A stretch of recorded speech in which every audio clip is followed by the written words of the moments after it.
condemning its illegal and barbaric actions. I'm pleased that the G20 communiqué expresses that sentiment, as many more countries are joining our efforts to stand up to Russian aggression and support Ukraine. Margaret Farray. Mr. Speaker, during talks on the CPTPP, did the Prime Minister convey the concerns of the UK's fantastic food and farming industries, and what assurances was he able to obtain that these industries will be considered and protected as negotiations continue? Well, Mr. Speaker, I stand by our commitment not to compromise the United Kingdom's high environmental, animal welfare and food safety standards, and will ensure that our trade deals open up new markets for British farmers. Luke Evans. The cost of living in the UK is going up mainly because of the war that Russia is purporting. But it's not just affecting us, it's affecting the EU zone, which has inflation as an average of 10%. So what discussions did the Prime Minister have about a strategy at the G20 to deal with inflation, which is clearly a worldwide problem? My honourable friend is absolutely right to highlight the global nature of these challenges that we are facing, in part caused by Russia's aggression. The G20 communiqué is clear on responsibility of individual countries to ensure financial stability, and as it says, that means delivering long-term fiscal sustainability, and that's what this Chancellor will deliver. Jim Shannon. Mr. Speaker, can I thank the Prime Minister very much for his statement and for his strong stance on behalf of the United Kingdom of Great Britain and Northern Ireland. We thank you for that. The actions of Putin and his regime have driven two-thirds of the G20 countries into economic distress, raised inflation for us in this country by 10 to 11%, and talk of a recession are prevalent for many countries. Russia is the enemy within in the G20. What is the Prime Minister doing to align with all other G20 countries to ostracise Russia and to reduce their influence and indeed, if possible, their very membership of the G20? Well, Mr. Speaker, it is not possible in a consensual organisation to expel Russia, but I'm pleased to say to the honourable gentleman that we work closely with all partners across the G20 to deliver a strong, unified message that the threat and use of nuclear weapons is inadmissible, and today's era must not be the era for war. I think Russia heard that message loud and clear. Baron Bell. Thank you, Mr. Speaker. I share my right honourable friend's view that China presents a systemic challenge to the West. We've just seen in Russia how an authoritarian action can use their role in our supply chains to do damage to the global economy. So can my right honourable friend confirm that when we do engage with China on global issues like climate change or public health, he'll never do so at the expense of our national or economic security? I can absolutely give my honourable friend that assurance. We will always be robust in defending our values and our interests, and that starts with our national security. Jill Morrow. Thank you, Mr. Speaker. Thank you very much. The government's mishandling of the Northern Ireland Protocol negotiations is acting as a barrier to trade deals and to scientific collaboration. The Prime Minister says he was much influenced by his time at Stanford. Surely he understands the key role of science and scientific research in driving economic growth, something we sorely need at the moment. Is he really going to exclude British scientists from the world's biggest scientific research programme, Horizon? Prime Minister. I think, Mr. Speaker, no one can doubt my commitment personally to ensuring that the UK remains, as it is, a scientific and technological superpower. That's why we've increased the R&D budget. That's why we're deregulating to support innovation. That's why we're reforming our capital markets to get money to all the companies who need it. We'll hear more from the Chancellor about that, but I can give the Honourable Lady every assurance. Innovation is the way we drive growth, and that's what the government will deliver. That completes the statement on the G20. Before we come to the statement by the Chancellor of the Exchequer, I'd like to point out that the British Sign Language interpretation of the statement and opposition front benches' responses will be available to watch on Parliament Live TV. I now call the Chancellor of the Exchequer to make a statement. Jeremy Hunt.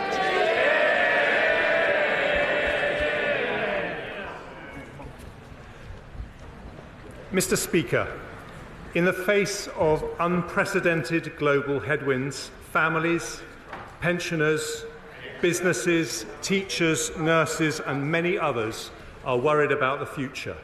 So today we deliver a plan to tackle the cost of living crisis and rebuild our economy. Our priorities are stability, growth and public services. We also protect the vulnerable, because to be British is to be compassionate, and this is a compassionate Conservative government.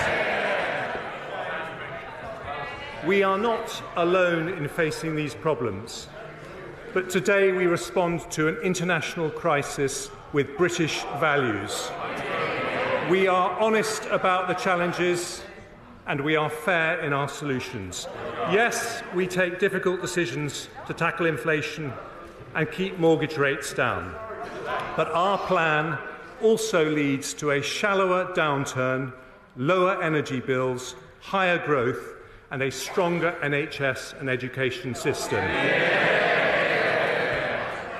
Three priorities then today: stability, growth and public services. I start with stability. Mr. Speaker, high inflation is the enemy of stability. It means higher mortgage rates, more expensive food and fuel bills, businesses failing and unemployment rising. It erodes savings, causes industrial unrest and cuts funding for public services. It hurts the poorest the most and eats away at the trust upon which a strong society is built. The Office for Budget Responsibility confirms global factors are the primary cause of current inflation.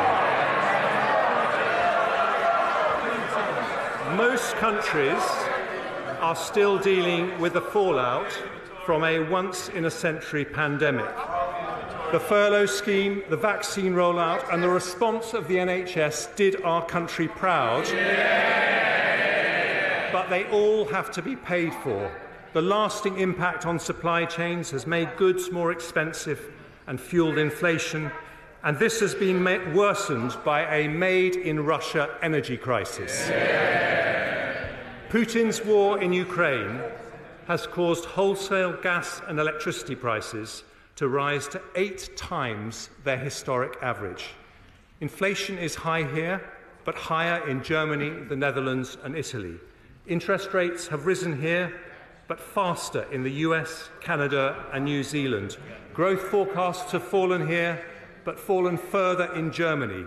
The International Monetary Fund expects 1/3 of the world's economy to be in recession this year or next. So the Bank of England, which has done an outstanding job since its independence, now has my wholehearted support in its mission to defeat inflation. And I today confirm we will not change its remit. But we need fiscal and monetary policy to work together. And that means the government and the bank working in lockstep. It means, in particular, giving the world confidence in our ability to pay our debts. British families make sacrifices every day to live within their means, and so too must their government, because the United Kingdom will always pay its way. I understand the motivation of my predecessor's mini-budget, and he was correct. He was correct to identify growth as a priority. But unfunded tax cuts are as risky as unfunded spending, which is why we reversed the planned measures. As a result, government borrowing has fallen, the pound has strengthened, and the OBR says today that the lower interest rates generated by the government's actions are already benefiting our economy and public finances. But, Mr. Speaker, credibility cannot be taken for granted. And yesterday's inflation figures show we must continue a relentless fight to bring it down, including a rock-solid commitment to rebuild our public finances.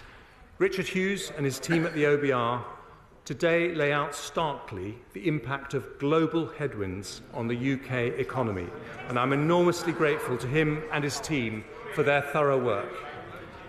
The OBR forecast the UK's inflation rate to be 9.1% this year and 7.4% next year. They confirm that our actions today help inflation to fall sharply from the middle of next year. They also judge that the UK, like other countries, is now in recession. Overall this year, the economy is still forecast to grow by 4.2%. GDP then falls in 2023 by 1.4%, before rising by 1.3%, 2.6% and 2.7% in the following 3 years. The OBR says higher energy prices explain the majority of the downward revision in cumulative growth since March. They also expect a rise in unemployment from 3.6% today to 4.9% in 2024, before falling to 4.1%. Today's decisions mean that over the next 5 years, borrowing is more than halved. This year, we're forecast to borrow 7.1% of GDP, or £177 billion. Next year, 5.5% of GDP, or £140 billion. Then by 2027-28, it falls to 2.4% of GDP, or £69 billion. As a result, underlying debt as a percentage of GDP starts to fall from a peak of 97.6% in 2025-6 to 97.3% in 27-28. I also confirmed 2 new fiscal rules. The first is that underlying debt must fall as a percentage of GDP by the 5th year of a rolling 5-year period. The second, that public sector borrowing over the same period must be below 3% of GDP. And the plan I'm announcing today meets both rules. Today's statement delivers a consolidation of £55 billion and means inflation and interest rates end up significantly lower. We achieve this, Mr. Speaker, in a balanced way. In the short term, as growth slows and unemployment rises, we will use fiscal policy to support the economy. The OBR confirm that because of our plans, the recession is shallower and inflation is reduced. Unemployment is also lower, with about 70,000 jobs saved as a result of our decisions today. Then, once growth returns, we increase the pace of consolidation to get debt falling. This further reduces the pressure on the bank to raise interest rates, because as Conservatives, we do not leave our debts to the next generation.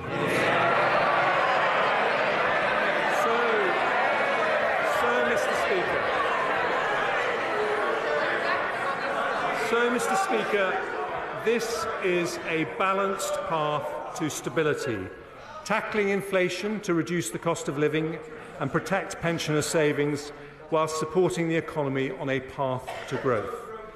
But it means taking difficult decisions.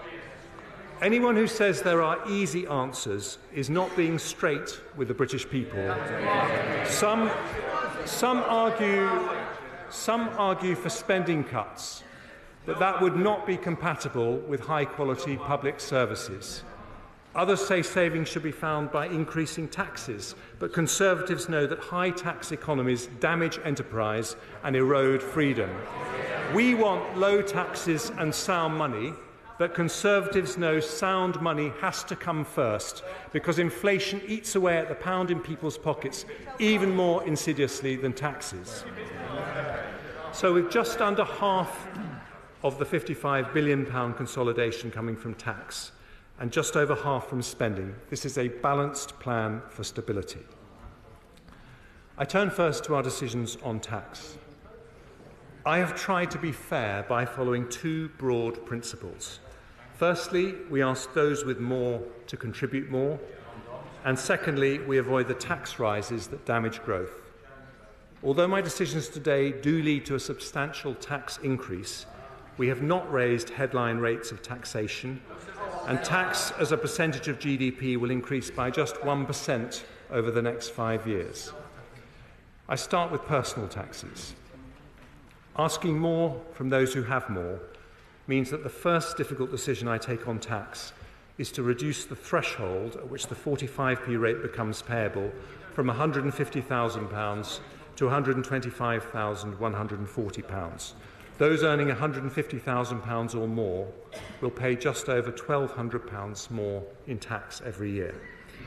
We're also taking difficult decisions on tax-free allowances.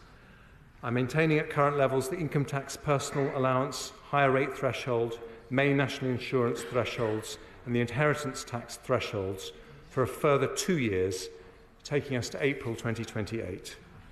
Even after that, we'll still have the most generous set of tax-free allowances of any G7 country. I'm also reforming allowances on unearned income. The dividend allowance will be cut from £2,000 to £1,000 next year and then to £500 from April 24. The annual exempt amount for capital gains tax will be cut from £12,300 to £6,000 next year and then £3,000 from April 24.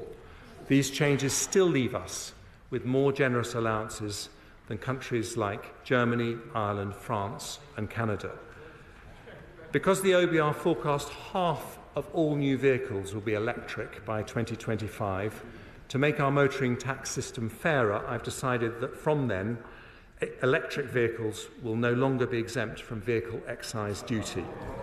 Company car tax rates will remain lower for electric vehicles, and I've listened to industry bodies and will limit rate increases to 1 percentage point a year for 3 years from 2025. The OBR expects housing activity to slow over the next 2 years, so the stamp duty cuts announced in the mini-budget will remain in place, but only until the 31st of March 2025. After that, I will sunset the measure, creating an incentive to support the housing market and the jobs associated with it by boosting transaction during the period the economy most needs it. I now turn to business taxes. While I've decided to freeze the employer's NICS threshold until April 2028, we will retain the employment allowance at its new higher level of £5,000. This means 40% of all businesses will pay no NICS at all. The VAT threshold is already more than twice as high as the EU and OECD averages. I will maintain it at that level until March 26. My right honourable friend, the Prime Minister, successfully negotiated a landmark international tax deal to make sure multinational corporations, including big tech companies, pay the right tax in the countries they operate. I will implement these reforms, making sure the UK gets our fair share. Alongside further measures to tackle tax avoidance and evasion, this will raise an additional £2.8 billion by 27-28. I've also heard concerning reports of abuse and fraud in R&D tax relief for SMEs, so I've decided today to cut the deduction rate for the SME scheme to 86% and the credit rate to 10%, but increase the rate of the separate R&D expenditure credit from 13% to 20%. Despite raising revenue, the OBR have confirmed that these measures have no detrimental impact on the level of R&D investment in the economy. Ahead of the next budget, we'll work with industry to understand what further support R&D-intensive SMEs may require. Next, windfall taxes. I have no objection to windfall taxes if they are genuinely about windfall profits caused by unexpected increases in energy prices. But I know the honourable members opposite are getting excited at the talk of windfall taxes. Can I just say that any such tax should be temporary, not deter investment, and recognise the cyclical nature of energy businesses. So, taking account of this, I've decided that from January the 1st until March 28, we will increase the energy profits levy from 25% to 35%. The structure of our energy market also creates windfall profits for low-carbon electricity generation. So from January the 1st, we've decided to introduce a new temporary 45% levy on electricity generators. Together, these measures raise £14 billion next year. Finally, I turn to business rates. It's an important principle that bills should accurately reflect market values. So we'll proceed with the revaluation of business properties from April 23. But I will soften the blow on businesses with a nearly £14 billion tax cut over the next 5 years. Nearly 2/3 of properties will not pay a penny more next year, and thousands of pubs, restaurants and small high street shops will benefit. This will include a new government-funded transitional relief scheme, as called for by the CBI, the British Retail Consortium, the Federation of Small Businesses and others, benefiting around 700,000 businesses. Mr. Speaker, our plan for the cost of living delivers lower inflation, lower mortgage rates, a shallower downturn and lower unemployment. But it also involves public spending discipline. So I turn next to how we protect public services through a challenging period. The Prime Minister's vision for this country has at its heart a strong NHS and world-class education. We know that a strong economy depends on strong public services, so we will protect them as much as we can as we deliver our plan for stability and growth. We do have to take difficult decisions on public finances, so we're going to grow public spending, but we're going to grow it more slowly than the growth in the economy. For the remaining 2 years of the spending review, we'll protect the increases in departmental budgets we've already set out in cash terms, and then grow resource spending at 1% a year in real terms in the 3 years that follow. Although departments will have to make efficiencies to deal with inflationary pressures in the next 2 years, this decision means overall spending in public services will continue to rise in real terms for the next 5 years. Before I turn to our plan for schools and the NHS, I start with 2 other areas of spending. The Department for Work and Pensions has a critical role in supporting people into work, and I am proud to live in a country with one of the most comprehensive safety nets anywhere in the world. But I am also concerned that we've seen a sharp increase in economically inactive working-age adults of around 630,000 people since the start of the pandemic. Employment levels have yet to return to pre-pandemic levels, which is bad for businesses who cannot fill vacancies and bad for people missing out on the opportunity to do well for themselves and their families. So the Prime Minister has asked the Work and Pensions Secretary to do a thorough review of issues holding back workforce participation to conclude early in the new year. Alongside this, I am also committed to helping people already in work to raise their incomes, progress in work and become financially independent. So we will ask over 600,000 more people on universal credit to meet with a work coach so that they can get the support they need to increase their hours or earnings. I've also decided to move back the managed transition of people from employment and support allowance onto universal credit to 2028 and will invest an extra £280 million in DWP to crack down on benefit fraud and error over the next 2 years. And the Government's review of the state pension age will also be published in early 2023. Our security at home depends on our security overseas. So I turn next to defence and other international commitments. The privilege of being this country's Foreign Secretary showed me firsthand the enormous respect in which this country is held, because the United Kingdom is and has always been a force for good in the world. Nothing sums that up more than the courage of our armed forces, men and women who risk their lives every day in defence of our territory and our belief in freedom. Alongside them, I salute the citizens of another country right on the front line of that fight today, the brave people of Ukraine. Yeah. The United Kingdom has given their military support worth £2.3 billion since the start of Putin's invasion, the second highest contribution in the world after the United States, which demonstrates that our commitment to democracy and open societies remains steadfast. In that context, the Prime Minister and I both recognise the need to increase defence spending. But before we make that commitment, it's necessary to revise and update the integrated review written as it was before the Ukraine invasion. And I've asked for that vital work to be completed ahead of the next budget and to today confirm we will continue to maintain the defence budget at least 2% of GDP to be consistent with our NATO commitment. Another important international commitment is to overseas aid. The OBR's forecasts show a significant shock to public finances, so it won't be possible to return to the 0.7% target until the fiscal situation allows. We remain fully committed to that target, and the plans that I've set out today assume that ODA spending will remain around 0.5% for the forecast period. As a percentage of GNI, we were the third highest donor in the G7 last year, and I am proud our aid commitment has saved thousands of lives around the world. So I look forward to working closely with my right honourable friend, the member for Sutton Coldfield, now rightly back in his place in Cabinet, to make sure we continue to play a leadership role in tackling global poverty.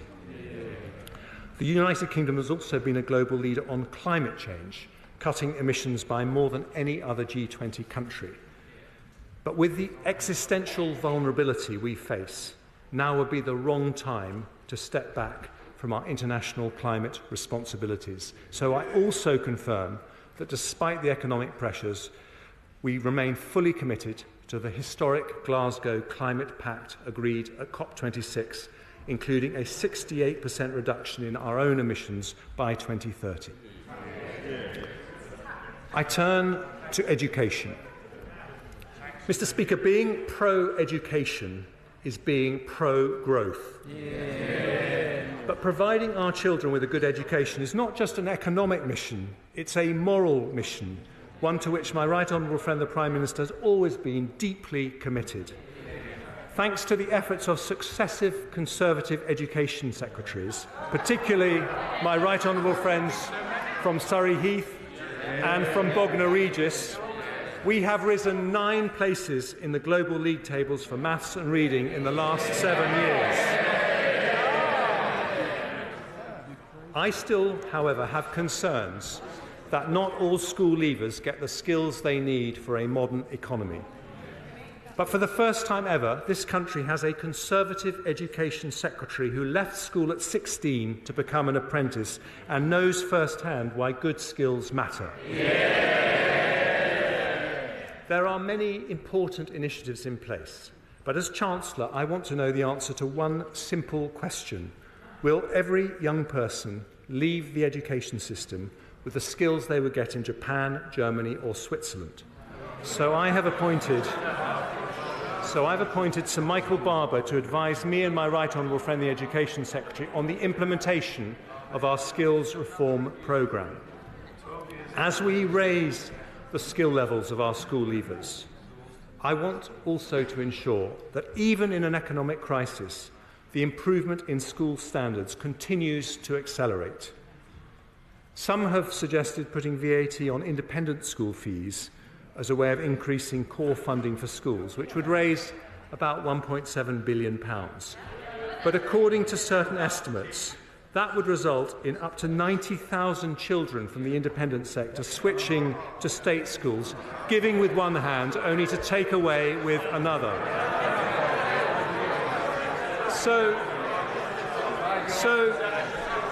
So instead of being ideological, I'm going to be practical. Because we want school standards to continue to rise for every single child, we're going to do more than protect the school's budget. We're going to increase it. And I can announce today that next year and the year after, we will invest an extra £2.3 billion per annum in our schools. Our message to heads and teachers and classroom assistants is thank you for your brilliant work. We need it to continue, and in difficult economic circumstances, a Conservative government is investing more in the public service that defines all our futures. Mr. Speaker, the service we depend on more than any other is the NHS. As a former Health Secretary, I know how hard people are working on the front line and how much they're struggling after the pandemic. The biggest issues are workforce shortages and pressures in the social care sector. So today I address them both. On staff shortages, the former chair of the Health and Social Care Select Committee put forward a case for a long-term workforce plan. He even wrote a book about it, which I've read. I've listened carefully to his proposals, and I believe they have merit. So the Department of Health and Social Care and the NHS will publish an independently verified plan for the number of doctors, nurses and other professionals we'll need in 5, 10 and 15 years' time, taking full account of the need for better retention and productivity improvements. I've also listened to extensive representations about the challenges facing the social care sector. It did a heroic job looking after children, disabled adults and older people during the pandemic. Its 1.6 million employees work incredibly hard, but even outside the pandemic, the increasing number of over 80s is putting massive pressure on their services. I also heard very real concerns from local authorities, particularly about their ability to deliver the DILNOT reforms immediately. So I will delay the implementation of this important reform for 2 years, allocating the funding to allow local authorities to provide more care packages. I also want the social care system to help free up some of the 13,500 hospital beds that are occupied by those who should be at home. So I've decided to allocate for adult social care additional grant funding of £1 billion next year and £1.7 billion the year after. Combined with savings from the delayed DILNOT reforms and more council tax flexibilities, this means an increase in funding available for the social care sector of up to £2.8 billion next year and £4.7 billion the year after. That's a big increase, but how we look after our most vulnerable citizens is not just a practical issue. It speaks to our values as a society. So today's decision will allow the social care system to deliver an estimated 200,000 more care packages over the next 2 years, the biggest increase in funding under any government of any colour in history. The NHS budget has been increased to record levels to deal with the pandemic. And today I'm asking the NHS to join all public services in tackling waste and inefficiency. We want Scandinavian quality alongside Singaporean efficiency, both better outcomes for citizens and better value for taxpayers. That does not mean asking people on the front line, often exhausted and burned out, to work harder, which would not be possible or fair. But it does mean asking challenging questions about how to reform all our public services for the better. So with respect to the NHS, I've asked former Health Secretary and Chair of the Norfolk and Waveney Integrated Care System, Patricia Hewitt, to help me and the Health Secretary achieve that by advising us on how to make sure the new integrated care boards, the local NHS bodies, operate efficiently and with appropriate autonomy and accountability. I've also had discussions with NHS England about the inflationary pressures on their budget. I recognise that efficiency savings alone will not be enough to deliver the services we all need. So because of difficult decisions taken elsewhere today, I will increase the NHS budget in each of the next 2 years by £3.3 billion. The Chief Executive of the NHS, Amanda Pritchard, has said that this should provide sufficient funding for the NHS to fulfil its key priorities. She said it shows the government is serious about its commitment to prioritise our NHS. £3.3 billion for the NHS, £4.7 billion for social care, a record £8 billion package for our health and care system. That is a Conservative government putting the NHS first. And Mr. Speaker, the NHS and schools in Scotland, Wales and Northern Ireland face equivalent pressures. So the Barnett consequentials of today's decisions mean an extra £1.5 billion for the Scottish Government, £1.2 billion for the Welsh Government, £650 million for the Northern Ireland Executive. That is more resources for the schools and hospitals in our devolved nations next year, the year after, and every year thereafter. Mr. Speaker, our support for public services means that despite needing to find £55 billion in savings and tax rises, we are protecting the amount going into public services in real terms over the 5-year period. But if we're going to sustain our public services and avoid a doom loop of ever higher taxes and ever lower dynamism, we need economic growth. So I now turn, well, they've never been interested in growth, but we on this side of the House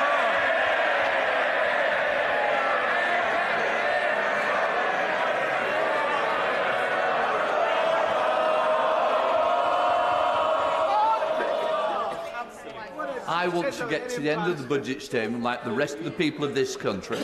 Chancellor of the Exchequer. Thank you, Mr. Speaker. So let's start with a difficult message for the party opposite. You cannot borrow your way to growth.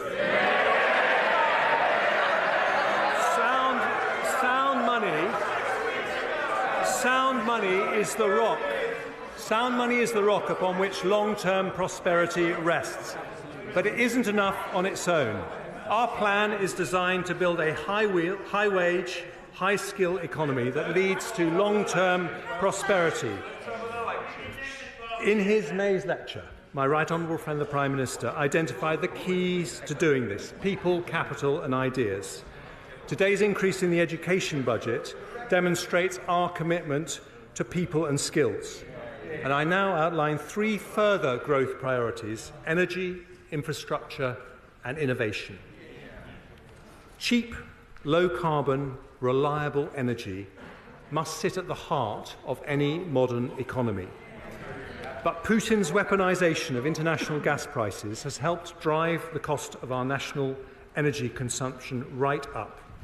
This year we'll be spending an extra £150 billion on energy compared to pre-pandemic levels, equivalent to paying for an entire second NHS through our energy bills.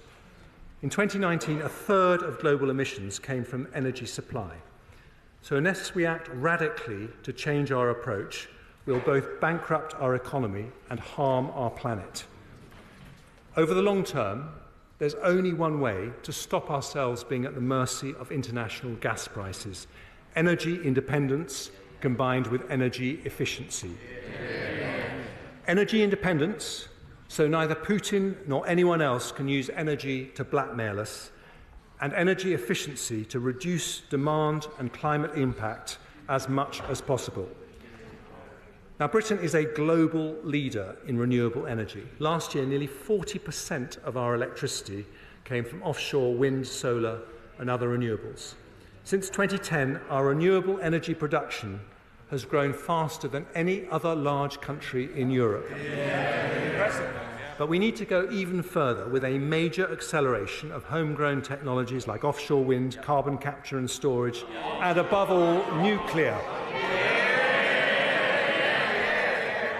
This will deliver new jobs, industries and export opportunities and secure the clean, affordable energy we need to power our future economy and reach net zero. So today I can announce the government will proceed with a new nuclear power plant at Sizewell C. Subject to final government approvals, the contracts for the initial investment will be signed with relevant parties, including EDF, in the coming weeks. This will create 10,000 highly skilled jobs and provide reliable, low-carbon power to the equivalent of 6 million homes for 50 years. Our £700 million investment is the first state backing for a nuclear project in over 30 years and represents the biggest step in our journey to energy independence. But, Mr. Speaker, energy efficiency is just as important. So today we set our country a new national ambition. By 2030, we want to reduce energy consumption from buildings and industry by 15%. Reducing demand by this much means, in today's prices, a £28 billion saving from our national energy bill, or £450 off the average household bill. This must be a shared mission, with families and businesses playing their part. but so will the government play our part. In this Parliament, we're already planning to invest in energy efficiency a total of £6.6 billion. Today I'm announcing new funding from 2025 of a further £6 billion, doubling our annual investment to deliver this new national ambition. Our commitment to the British people is over time to remove the single biggest driver of inflation and volatility facing British businesses and consumers. So my right honourable friend, the Business and Energy Secretary, will publish further details on our energy independence plans and launch a new energy efficiency task force shortly. Mr. Speaker, if a modern economy needs secure, clean and affordable energy, it also needs good roads, rail, broadband and 5G infrastructure. Such connections matter because they allow wealth and opportunity to spread to every corner of the country. And that is why infrastructure is our second growth priority. Thanks to decisions by this Conservative government, right now workers right across the country are building or maintaining thousands of miles of roads and railways, installing mobile masts and broadband cables to connect the remotest parts of rural Britain, building and repairing hospitals and constructing new wind turbines in the North Sea. When looking for cuts, capital is sometimes seen as an easy option, but doing so limits not our budgets, but our future. So today I can announce that I'm not cutting a penny from our capital budgets in the next 2 years and maintaining them at that level in cash terms for the following 3 years. That means that although we're not growing our capital budget as planned, it will still increase from £63 billion 4 years ago to £114 billion next year, £115 billion the year after, and remain at that level, more than double what it was under the last Labour government.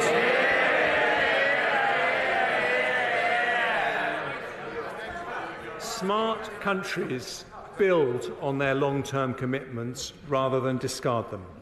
So today I confirm that because of this decision, alongside Sizewell C, we will deliver the core Northern Powerhouse Rail, HS2 to Manchester, and East-West Rail, and the new hospitals programme, and gigabit broadband rollout. All these and more will be funded as promised, with over £600 billion of investment over the next 5 years to connect our country and grow our economy. Our National Conservative mission is to level up economic opportunity across the country. And that too needs investment in infrastructure. So I will also proceed with round 2 of the Levelling Up Fund, at least matching the £1.7 billion value of round 1.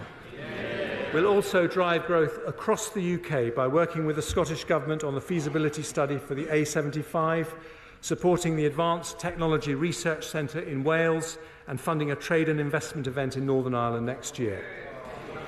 But to unlock growth right across the country, we need to make it easier for local leaders to make things happen without banging on a Whitehall door.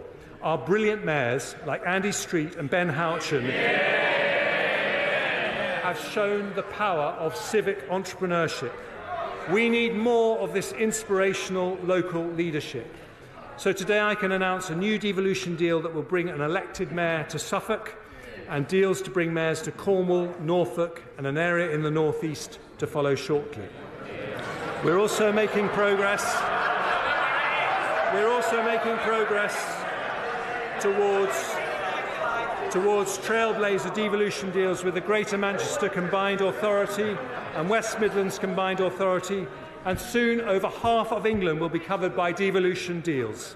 Taken together, that £600 billion investment in our future growth represents the largest investment in public works for 40 years. So our children and grandchildren can be confident that this Conservative government is investing in their future. Energy and infrastructure. And now our third growth priority, innovation.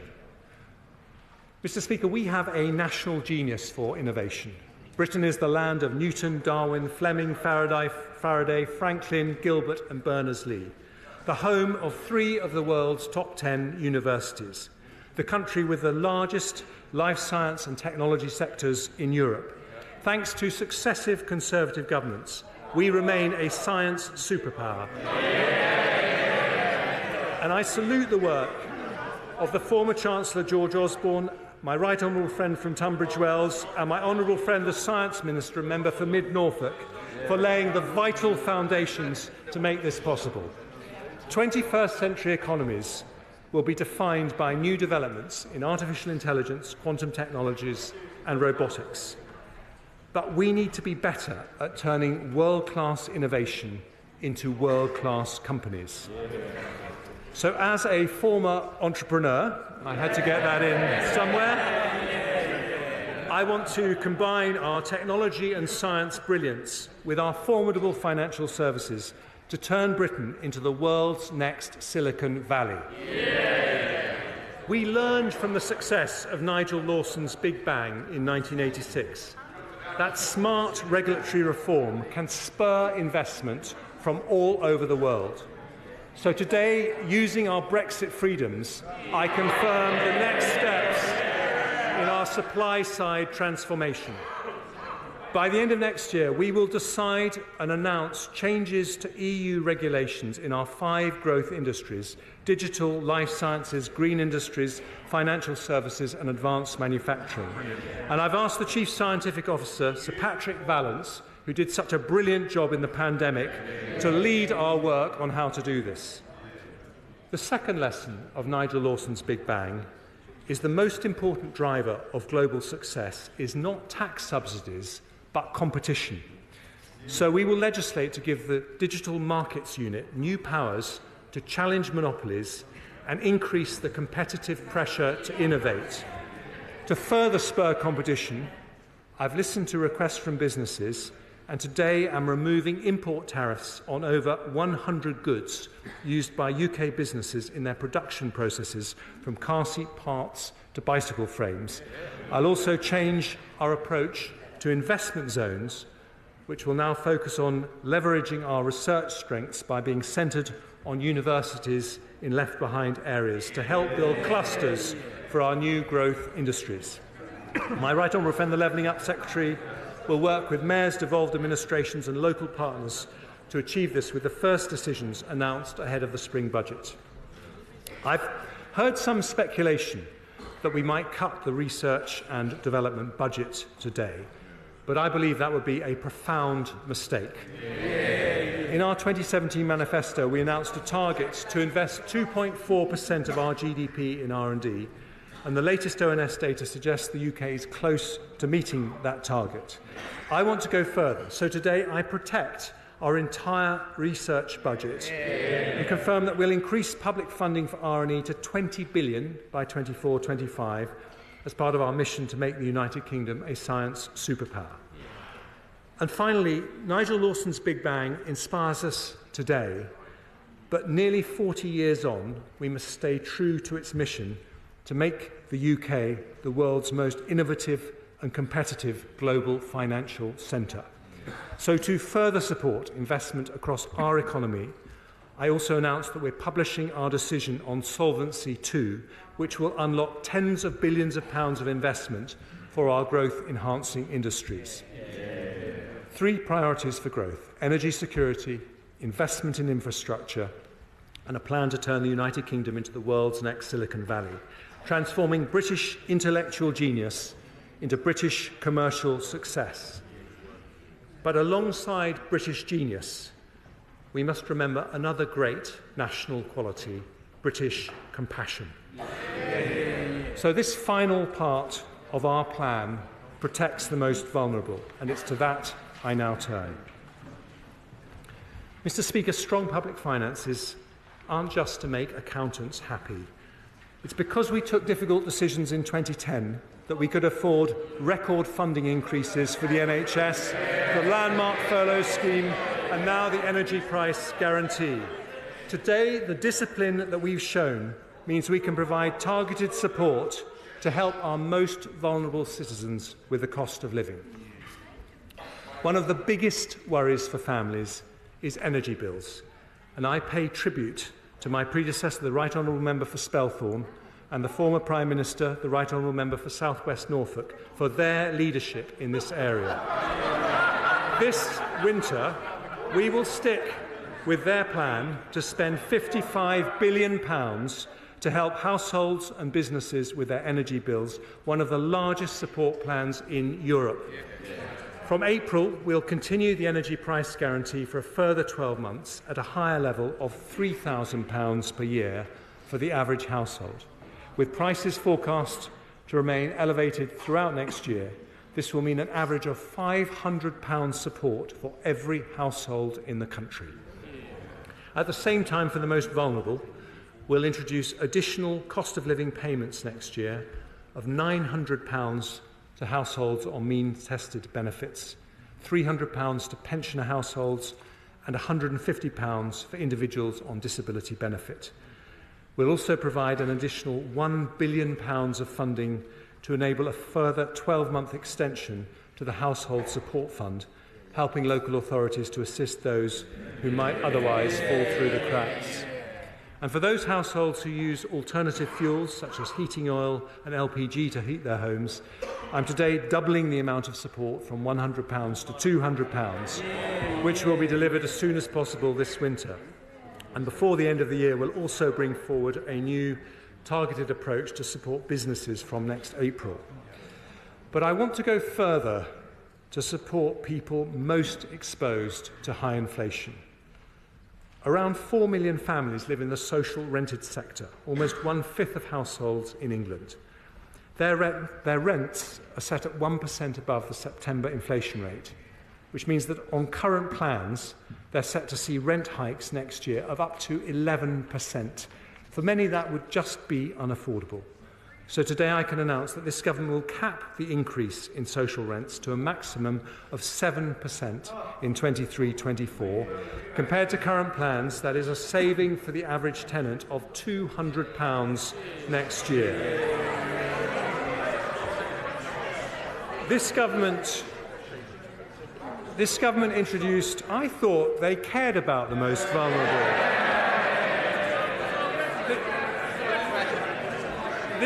This government introduced the national living wage, which has been a giant step in eliminating low pay. So today I'm accepting the recommendation of the Low Pay Commission to increase it next year by 9.7%. That means from April 23, the hourly rate will be £10.42, which represents an annual pay rise worth over £1,600 to a full-time worker. It's expected to benefit over 2 million of the lowest paid workers in our country and keeps us on track for our target to reach 2/3 of median earnings by 2024. And it is the largest increase in the UK's national living wage ever. Mr. Speaker, there have also been some representations to keep the uplift to working age and disability benefits below the level of inflation, given the financial constraints we face. But that would not be consistent with our commitment to protect the most vulnerable. So today I also commit to uprate such benefits by inflation with an increase of 10.1%. That is an expensive commitment costing £11 billion, but it means 10 million working-age families will see a much-needed increase next year, which speaks to our priorities as a government and our priorities as a nation. On average, a family on universal credit will benefit next year by around £600, and to increase the number of households who can benefit from this decision, I'll also exceptionally increase the benefit cap with inflation next year. Finally, Mr. Speaker, I've talked a lot about British values of compassion, hard work, dignity, fairness. There is no more British value than our commitment to protect and honour those who built the country we live in. So to support the poorest pensioners, I have decided to increase the pension credit by 10.1%, which is worth up to £1,470 for a couple and £960 for a single pensioner in our most vulnerable households. But the cost of living crisis is harming not just our poorest pensioners, but all pensioners. So because we've taken difficult decisions elsewhere today, I can also announce that we will fulfil our pledge to the country to protect the pensions triple lock.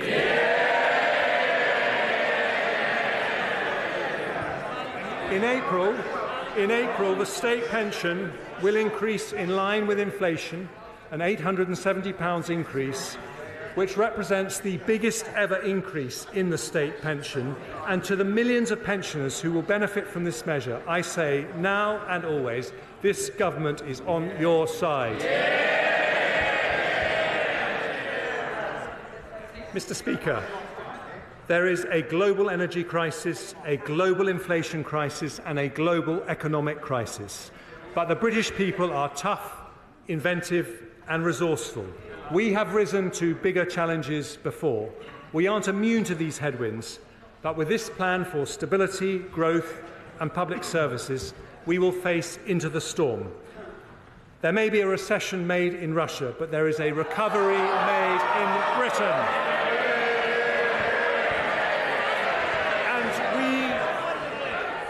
And we commit to our plan today with British resilience and British compassion. Because of the difficult decisions we take today, we strengthen our public finances, bring down inflation, protect jobs. We build the first state-backed nuclear power station for 30 years. We continue the biggest programme of capital investment for 40 years. We protect standards in schools, cut NHS waiting times, fund social care, cap energy bills, support those on benefits. We protect workers with the biggest ever increase in the national living wage, and our pensioners on the triple lock with the biggest ever increase in the state pension. This is a balanced plan for stability, a plan for growth, and a plan for public services. It shows that you don't need to choose either a strong economy or good public services. With Conservatives, and only with Conservatives, you get both. And I commend this statement to the House.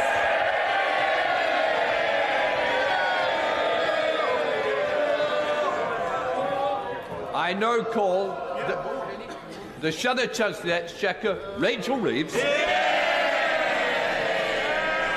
you, Mr. Speaker, and thank you to the Chancellor for that statement. So here we are, the end of 2022. 3 Prime Ministers, 4 Chancellors, and 4 budgets later. And where do we find ourselves?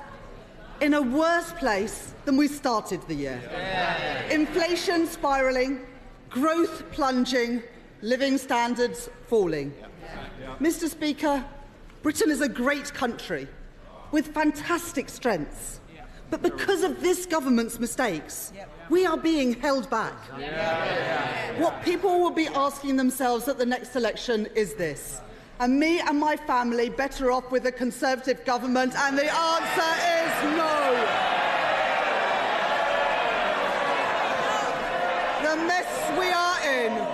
The mess we are in is the result of 12 weeks of Conservative chaos, but also 12 years of Conservative economic failure.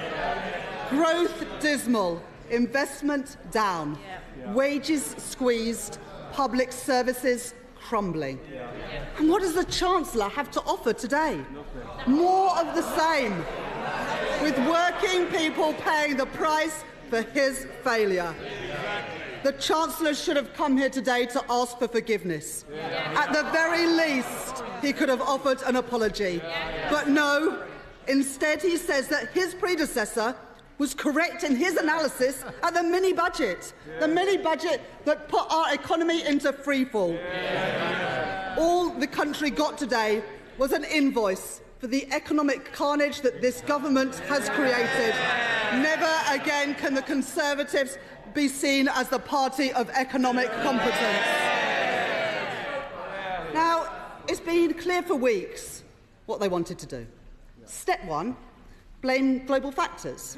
Step 2, pretend the mini-budget has nothing to do with any of them. Step 3, portray the Chancellor and Prime Minister as the people who can clear up the mess of their party's own making. And step 4, attempt to lay some so-called traps for the Labour Party. They've even had George Osborne in to advise them on how to party like it's 2010. But, Mr. Speaker, this isn't a game. This is about people's lives. This is about people's livelihoods. It's about their ability to pay the mortgage, their ability to pay the rent, and the ability to pay the bills after 12 years of Conservative stagnation that has left our country so much worse off. It's about the fact that when the global storm hits, we are uniquely exposed because of the choices that the Conservatives have made. Now, Mr. Speaker, nobody doubts that the COVID pandemic and war in Ukraine have had profound implications. And the whole House is united in its condemnation of Russia's aggression. But Britain's problems started before the COVID pandemic, and they started before Russia's illegal invasion of Ukraine. The UK has grown by an average of 1.4% a year under the Conservatives, compared to 2.1% a year in the Labour years before that. We are the only G7 economy that is still poorer than before the pandemic. As the Governor of the Bank of England told the Treasury Select Committee yesterday, the US has grown by 4.2% since the pandemic. The GDP of Eurozone countries is 2.1% higher. And yet the UK is 0.7% smaller than at the start of the pandemic. We aren't recovering. We are heading into recession, as the OBR has confirmed today. Now, the Governor described these differences as dramatic and as stark. How does the Chancellor describe them? And how does he explain them? This is the price of a decade of Tory choices and economic failure. And it is set to continue, with the IMF forecasting that out of the 38 most industrialised economies, the UK will have the slowest growth of any of them in the next 2 years. Now, the Chancellor is saying today that he will be honest. So let's be honest. No one was talking about cuts to public spending 2 months ago, and no other advanced economy is cutting spending or increasing taxes on working people as they head into recession. This government has forced our economy into a doom loop, where low growth leads to higher taxes, lower investment and squeezed wages, with a running down of public services, all of which hits economic growth again. And instead of learning from the mistakes of the last decade, they're simply repeating them. We need to break free from this vicious cycle of stagnation with fairer choices and a proper plan for economic growth. Now, the Chancellor and Prime Minister are trying to convince us that Britain faces problems that are nothing to do with them, that the mini-budget, which imposed a Tory mortgage premium, put pensions in peril and trashed our reputation around the world, was all just a bad dream. It's their Bobby Ewing strategy. Downing Street as Dallas. Old cast members return as if nothing had happened, with tangled plot lines to keep the audience. But the truth is, it has lost all credibility. And everyone knows it is long past time that this series was cancelled. And the problem for the British people is this. This is not a dream. This is the everyday nightmare of Tory Britain. Mr. Speaker, the Conservatives would have us believe that they are not responsible for the last 12 years of failure. In doing so, they take the British people for fools. Millions are already worried sick about how to make ends meet and are now facing the added stress of higher mortgage payments. The prospect of home ownership becoming more and more remote, and rents going through the roof. What does this mean? Family holidays cancelled, savings depleted, hopes for the future replaced by sleepless nights. And all of this on top of the fact that the average worker is earning less today than when the Tories came to power 12 years ago. The government has presided over the biggest wage squeeze in centuries. This was a crisis made in Downing Street, and it is ordinary working people who are paying the price. Now, Mr. Speaker, as I was coming into Westminster today, I read a timely warning from the police about pickpockets in the area. They warn, you may have an idea of what a pickpocket looks like, but they're far less likely to stand out in a crowd than you think. They may work in teams to try and distract the target. And one of their tactics is where a thief will appear to be over-friendly while pickpocketing you. Now, I must report that in the last hour, the Conservatives have picked the pockets of purses and wallets of the entire country as the Chancellor has deployed a raft of stealth taxes, taking billions of pounds from ordinary working people. A Conservative double whammy that sees frozen tax thresholds and double-digit inflation erode the real value of people's wages. Just one of those freezes in the personal allowance will cost an average earner more than £600, make it even harder to make ends meet. At the same time, the government is forcing local councils to put up council tax. Now, the Chancellor seems to have confirmed today a council tax bombshell worth £100 for a typical Band D property, taking their council tax above £2,000 for the first time. Local people, including those with Conservative councils, will be forced to pay more because of the destruction that the Conservatives have wreaked on our economy. And this at a time when councils are already in dire straits because of cuts by Conservative governments. Now, they probably sat around the tables in Downing Street thinking that this was some clever trick. But no one is to blame except the government that's been in power for 12 years, not local authorities, but this Tory government.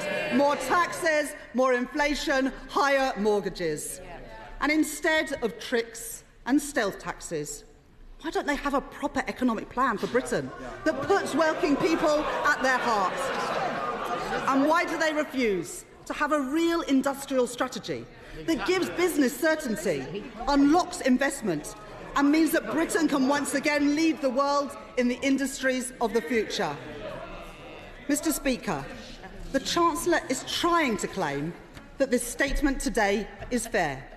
Yet we learn that of all the things that he could save from the wreckage of the kamikaze budget that he chooses to press ahead with is their plan to lift the cap on bankers' bonuses. At a time when he's urging wage restraint for everybody else, how can he remotely claim that this is fair? And after weeks of will he, won't he, we learn today that the Chancellor won't, after all, be clapping down on non-doms. Tax-free income for millionaires, while millions face frozen tax allowances and council tax highs. How can he possibly claim that this is fair? He refuses to act, and I wonder why. Maybe that was the only policy that he can't get signed off by number 10 Downing Street. I say, if you make your Britain your home, you should pay your taxes here. And what about the private equity managers earning millions who benefit from a tax break on their bonuses, which mean that they pay far less tax as a proportion of their incomes than ordinary hard-working people? Did the Chancellor close that loophole today and make sure that they pay their fair share of tax? He did not. He made ordinary working people pay the price instead. Because, Mr. Speaker, time and time again, we've seen how quick the Conservatives are to raise taxes on working people. Now, the Chancellor has even compared himself to Scrooge. He's asking working people to take the hit, with less money in their pockets in the run-up to Christmas, but also for years to come. But if you're a banker, a non-dom, or a private equity manager, don't worry. Scrooge hasn't cancelled your Christmas. And that's before we even get onto the energy giants. After months of resistance, well, the Honourable Lady says from a sedentary what about taxes? Well, the non-doms don't pay taxes. That is the whole point, and that is why the Chancellor should have closed that loophole today. And this is before we even get on to the energy giants. Really? They don't pay taxes. And that's before we even get on to the energy giants.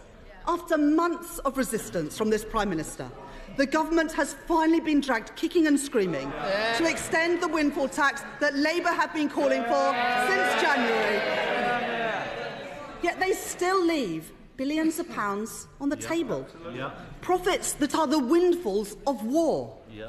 Because they have failed to close a huge loophole that they created that hands out massive tax breaks to those oil and gas giants for doing the things that they were going to do anyway. For those wondering why, some energy giants have paid no windfall tax in the last quarter, despite record profits and eye-watering bills for consumers. The answer is the decisions that this Prime Minister made when he was Chancellor, confirmed by the current Chancellor, lets the energy giants off the hook once again. Mr. Speaker, the government has announced plans for energy bills next year, but bill payers will still see prices go up next spring, leaving far too many people wondering how they'll make ends meet. For every pound of windfall tax left on the table, people are faced with higher prices on their bills. And the Tories' failure on energy goes back much further. They closed down gas storage, blocked onshore wind and solar, and slashed support for home insulation. Now, today the Chancellor says that he will act on energy efficiency, but I'm afraid it's all far too late. We called for the insulation of 2 million homes a year more than 12 months ago that could cut bills by £1,000, not just for 1 year, but for every year to come. And they did nothing. Insulation levels in 2021 were 20 times lower than in 2010 because of their neglect. And now he proposes a package, but we have to wait until 2025 for them to act. Why? When people are facing a bills crisis now, years and years will have gone by while he sits back, millions of families could have been helped, and they have not been. And still they block renewable power, like onshore wind, that could bring energy bills down, create good jobs in all parts of the country, and ensure that Britain can lead the way in the industries of the future.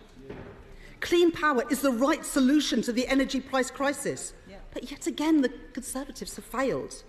They have failed to protect us from future shocks, failed to tackle the cost of living crisis, and failed to take the decisions in our country's national interest. It is because they have failed to grow the economy that they are having to bring forward yet another statement with tax rises and spending cuts. The last Prime Minister and Chancellor embarked on a reckless sugar rush that abandoned fiscal rectitude, and they all cheered for it. But the current Prime Minister and Chancellor have given up on growth altogether. And how do we know? Because the Office of Budget Responsibility has seen their plans, and they've downgraded growth in the months and years ahead. Achieving the levels of growth this country needs isn't like flicking on a switch. No. We need a serious long-term plan to get our economy growing again, powered by the talents and efforts of millions of ordinary working people and thousands of businesses. We need a fairer, greener, more dynamic economy, creating good jobs in every part of the country, in homegrown renewables, in green hydrogen, in carbon capture and storage, with Labour's Green Prosperity Plan, with a modern industrial strategy where government works hand in hand with business, properly fixing business rates so that small businesses and our high street businesses thrive again, and fixing the holes in the government's Brexit deal to help UK businesses trade and compete in the world, and ensuring that Britain is the best place to start and grow a business. That is what a Labour government will do. Mr. Speaker, while our public services are struggling and working people are being stretched, the rampant waste and cronyism from this government continues apace. It does not seem to concern the Chancellor that his government dished out £3.5 billion of contracts to friends and donors of the Conservative Party. And the latest Prime Minister spent so much time when he was Chancellor practising his signature for his glossy Instagram graphics that he failed to put in place even the most simple checks on COVID support. That is why the former Treasury Minister, Lord Agnew, described the current Prime Minister's fraud failures as schoolboy errors. The Prime Minister left the doors to the vaults wide open to organised criminals and drugs gangs. They helped themselves to £6.7 billion of taxpayers' money, money that the government is failing to retrieve. And last month it was slipped out that the Taxpayer Protection Task Force set up to get this money back is being wound down. The government's just given up, and the Conservatives are turning yet again to our crucial public services to make up the money. Mr. Speaker, the fraudsters may think that they have got away with it, but a Labour government will hunt them down for everything that they have taken from the taxpayer. The country is sick of being ripped off by the Tories. We want our money back. Because of Tory failure, our crumbling public services are set to suffer even more. Ordinary people lose yet again. Never before have people paid so much in tax and yet got so little in return. At the weekend, the Chancellor admitted that the NHS was already on the brink of collapse. With 7 million people on NHS waiting lists, how much longer will that list get? 3 in 10 people are leaving education without GCSE English and maths. What will this do to our society and our future economy? And why do the Tories have an ideological objection to putting VAT on school fees, which the Chancellor himself admits will raise £1.7 billion?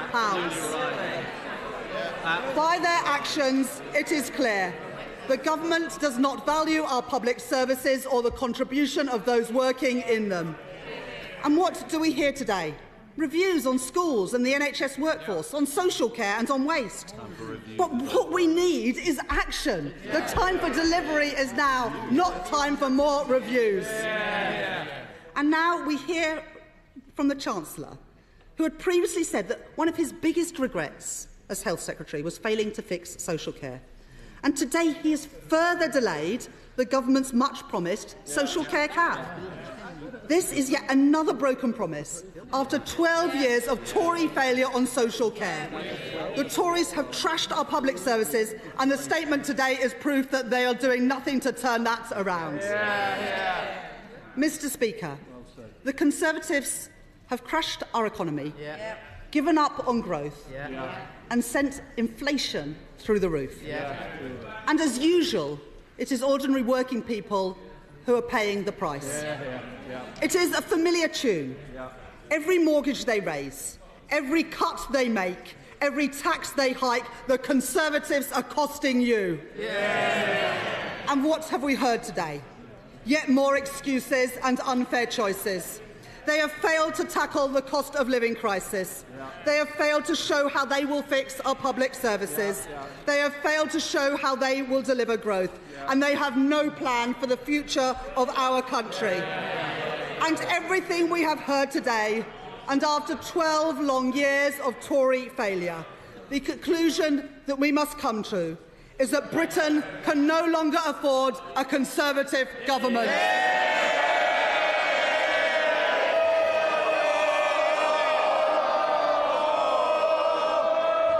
Right. Let me start with the chair of the Select Committee, Harriet Bowen. Thank you, Mr. Speaker. Bond.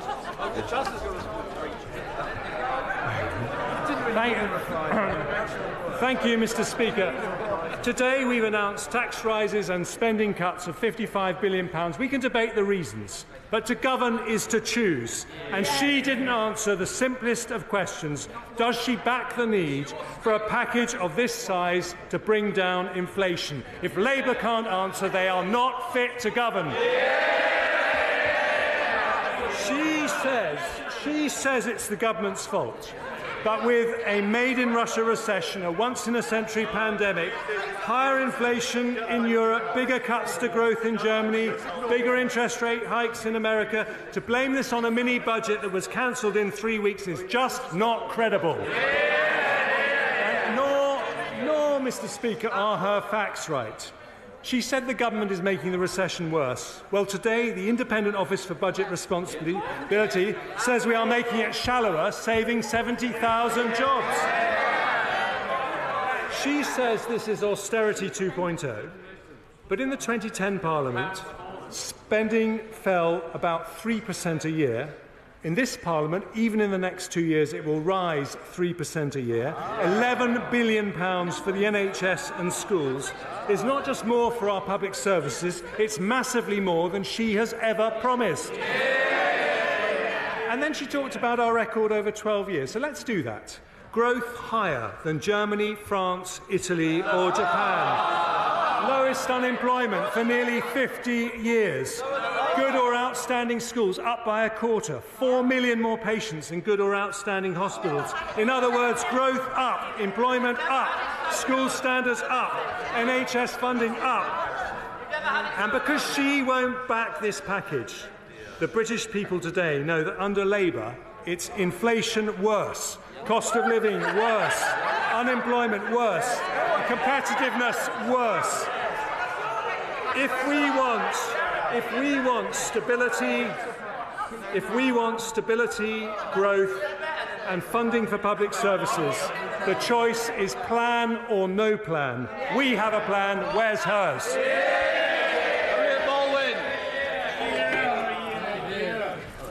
Thank you, Mr. Speaker, and it's good to see the return of the forecast from the official Office for Budget Responsibility, and I think we all remember why a Conservative government had to set up the Office for Budget Responsibility.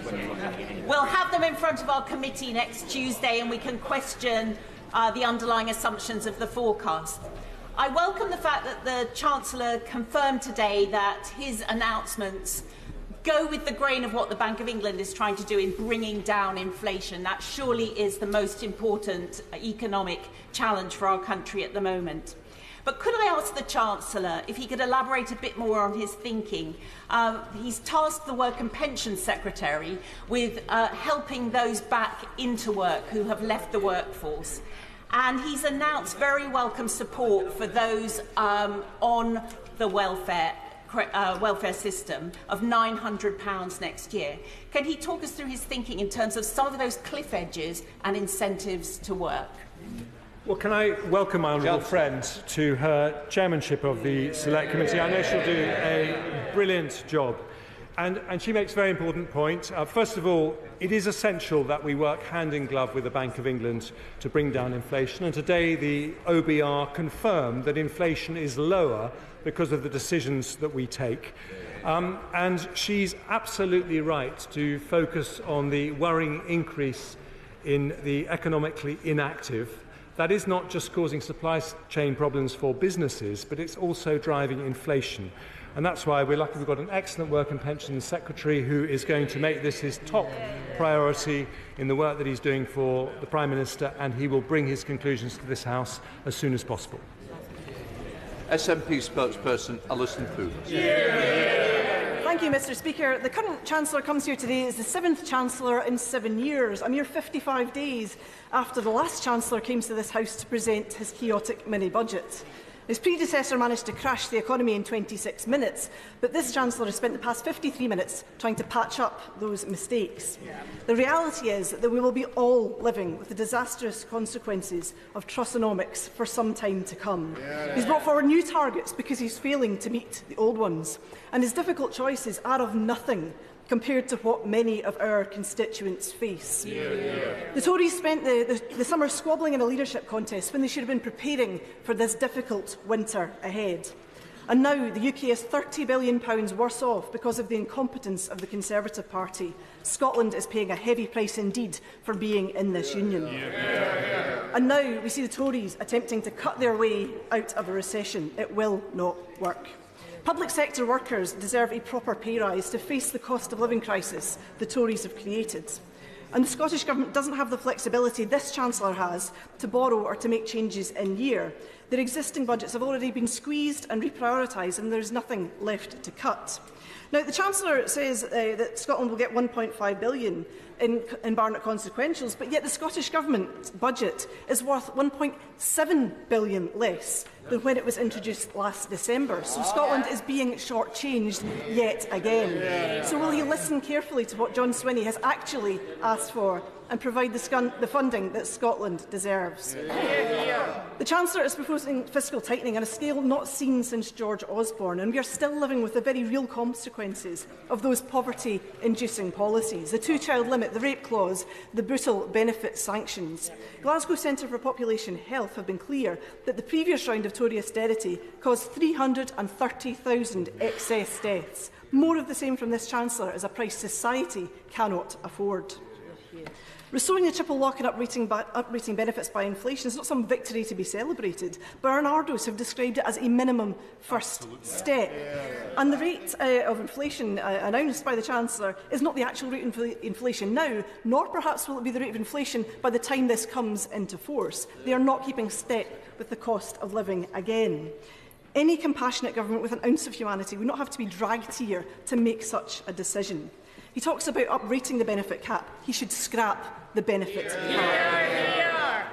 In Scotland, we've introduced the groundbreaking Scottish Child Payment and increased it to £25 per child per week, now available up to the age of 16. There's no two-child limit in Scotland because we value every child and want them all to have the best future. Will he commit to the same?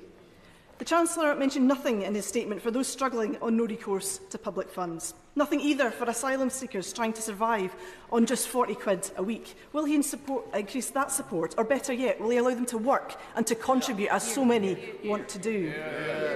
Inflation is running at a 41-year high at 11.1%. For those in lower-income households, the Resolution Foundation says that this is 12.5%, as more of their income goes on the essentials. The price of food is up 16.4% in a year. The very basics like bread and milk and pasta all increasing and squeezing household budgets. Combined with the soaring cost of energy, households are finding it impossible to make ends meet. Cornwall Insight have estimated that the energy price cap next year may come in at an eye-watering £3,702. And I appreciate what he has said on energy support, but his energy support package must be wider and deeper. It must lift those who are stuck in prepayment meters and make sure that they can turn the heating on.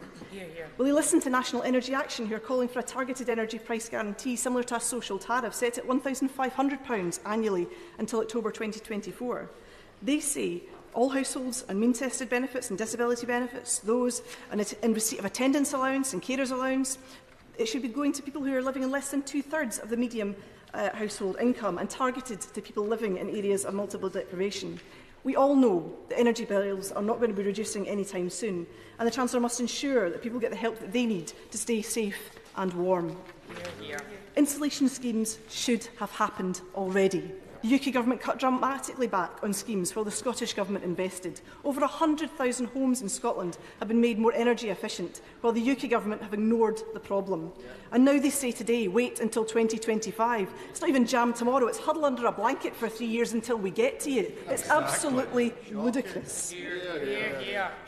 Will he consider not a cap but a rent freeze, as the Scottish Government have done to help renters? For those who are struggling with their mortgages, will the Chancellor do all he can to encourage banks to support their customers? And will he fix and expand the restrictive support for mortgage interest scheme to make it more accessible to those who need it? Mr Speaker, there's little in this statement to give hope to businesses. Many who managed to survive through the pandemic are now really struggling to keep going. Increased labour and energy costs, supply chain difficulties, the crash of the pound have all made a difficult situation so much worse. I have raised many times in this place the impossibly high contracts companies are having to sign for their energy bills right now, and he was not at all clear with them how he expects them to keep going once the reprieve finishes in the spring. They cannot wait any longer for answers in this, because for too many it will be too much. We know insolvencies are already on the rise, and with companies going bust, rising unemployment will inevitably follow. And we know that recession has a bigger impact on younger workers. And when we look in his statement today, what we see is the minimum wage rates still lagging behind for younger workers being discriminated against on the basis of their age. It continues to be unacceptable. There was nothing here in his statement about carbon capture and storage in the north east of Scotland. Why not? There was a 45% hike on electricity generators, more than oil and gas, which will hammer Scotland's renewable sector. Mr Speaker, I would also like to give the Chancellor some opportunities to bring some cash into the UK government coffers. The LSE say that ending the non-dom status could bring £3.2 billion in additional tax. Taxing dividends at the same rate as income from work would stand to raise over £6 billion a year. Mr Speaker, for some time now, big companies have been engaging in significant share buybacks. Oil and gas, financial services and other companies are using share buybacks because their mega profits are more than they know what to do with. They aren't being invested in new development, they're simply being creamed off. It's estimated that FTSE 100 firms are now due to return £55.5 billion to their shareholders via share buybacks this year. The IPPR estimate that a one-off 25% windfall tax on share buybacks of FTSE-listed companies could raise £11 billion in a single year as a one-off windfall tax. And even if companies are discouraged from buying back shares under this scheme, this would then lead to higher reinvestment in development rather than in profits. So why would the Chancellor pass up such an economic opportunity? The Chancellor should also grow the tax base by increasing immigration and improving the lot who have already done us the significant honour of coming to live, work and study in our communities. We should thank them, not tell them that they are not welcome. It's beyond time that the UK has a sensible grown-up conversation about immigration, and on these SNP benches we are clear that immigration is an economic good. The OBR forecasts that higher net migration reduces pressures on government debt over time, and he should consider this. Finally, Mr Speaker, I want to come to the policy that unites all the unionist parties in this House: Brexit. Tories, Labour, the Lib Dems, all Brexiteers now fully committed to this futile project of deliberate self-destruction. Dr Swati Dhingra of the Bank of England Monetary Policy Committee told the Treasury Select Committee yesterday, "It's undeniable now that we are seeing a much bigger slowdown in trade in the UK than in the rest of the world. Wages are lower, business investment's lower, and the UK is underperforming in both imports and exports. This political choice has brought us here today to the Chancellor's decisions, which will affect us all, but will hit the least well off the very hardest." The economist Michael Saunders said this week, if we hadn't had Brexit, we probably wouldn't be talking about an austerity budget. Put that on the side of a bus. Hear, hear. Mr Speaker, Scotland did not vote for this. We did not choose austerity and we did not choose Brexit. The OBR say that living standards are to fall by 7% over the next 2 years. It ought to be of no surprise to anybody that just shy of half of Scots think the UK won't exist in its current form in the next 5 years. This is a UK so weak that no one would wish to join it. Mr Speaker, Scotland cannot be forced to stay in broken Brexit Britain. Chancellor. Mr Speaker, I thank her for her comments, but I do have to say she's complaining about economic instability damaging business in Scotland, but she supports the most destabilising policy of all, which is separation from the United Kingdom. She complained about Brexit, but 1 million voters in Scotland voted for Brexit, and we are implementing the will of the British people. Look, behind the sparring in this House, we actually have very good relations with the Scottish Government, and the Chief Secretary of the Treasury has already met with John Swinney, the Finance Minister, and we have good cooperation. I do need to correct her on one point. She said that we're not investing in energy efficiency. What I said, if she listened to my words, is that this Parliament, we are spending £6.6 billion in energy efficiency, and there would be a further £6 billion from 2025. Now, I understand that separation means more to her than anything else in politics. But families in Scotland today heard other things. They heard £600 million for the Scottish NHS, £385 million for schools, over £4 billion to help Scottish families with their energy bills, and that's on top of £4 billion to build the latest frigates. And that is because we are more than neighbours. We are family, and Conservatives always back families. Theresa May. Thank you. Thank you, Mr. Speaker. Can I welcome and commend my right honourable friend and the government for their commitment to sound money and sound public finances? Can I also welcome the commitment my right honourable friend has given to innovation and R&D in developing and rebuilding our economy? But could I ask him to go further and to look again at the definition of what qualifies for R&D for tax credits? I think there is more that can be done to boost our economy for the future. Chancellor. Well, can I thank my right honourable friend for the tremendous support she gave to science and innovation when she was Prime Minister. And that is very much something we want to build on as we go forward. We are looking at all the taxes around R&D relief. We want to encourage it. There has been a certain amount of abuse, but we particularly want to encourage it amongst small companies who can often be the most innovative. So I will take away her comments and maybe talk to her separately about what could be done better. Dame Meg Hillier. Thank you, Mr. Speaker. Mr. Speaker, the Chancellor has unveiled large numbers, or numbers that seem large, but let's be clear. Take the NHS. That £3.3 billion a year is not even Osborne-esque funding for the NHS. It's not enough to keep the NHS standing still. Will he level with us and tell us what percentage of the NHS budget it is? Chancellor. Well, I do actually remember the Parliament from 2010 to 15 because I was Health Secretary for quite a big chunk of it. And although I can't, and I apologise to her, given the important role she plays in this House, for not being able to do that kind of maths in my head. But I can tell you that in that period, the NHS budget went up by 0.1% a year, and this is a lot more than that. Father of the House, Sir Peter Bottom. The Chancellor will have noticed that the main opposition party laughed when he talked about stability, when he talked about growth, and when he talked about public services. Those who are watching our proceedings will have noticed, as he will have done as well, when he's making his announcements on how we're going to ease the burden on the poorest and give opportunities to those who need it most, they were silent. Can I say to him, I think people around the country will give backing to his approach. We may have arguments about details, but the key point is getting that stability, getting the growth and defending public services. Chancellor. Well, can I thank the leader, the Father of the House, my right honourable friend, and I think he is right. And what I've discovered in the short time that I've been doing this job is that although you arrive thinking that decisions about money are about numbers and spreadsheets, they're actually about values. And today I have tried to express our values, not just as a Conservative Party, as a country, and that means protecting the most vulnerable. Sarah Olney. Thank you very much, Mr. Speaker. This cost of chaos budget will cause untold pain for everyone. Soaring mortgages, unfair tax hikes and further cuts to our struggling public services. This Conservative government has plunged the economy into chaos, and now they are forcing ordinary families to pay for their incompetence. For an average family, this will mean thousands of pounds in increased taxes and bills, and yet their local services are being cut while their real terms pay is decreasing. So my question to the Chancellor is simple. Who voted for this? Because it certainly wasn't the British people. Yeah. Chancellor.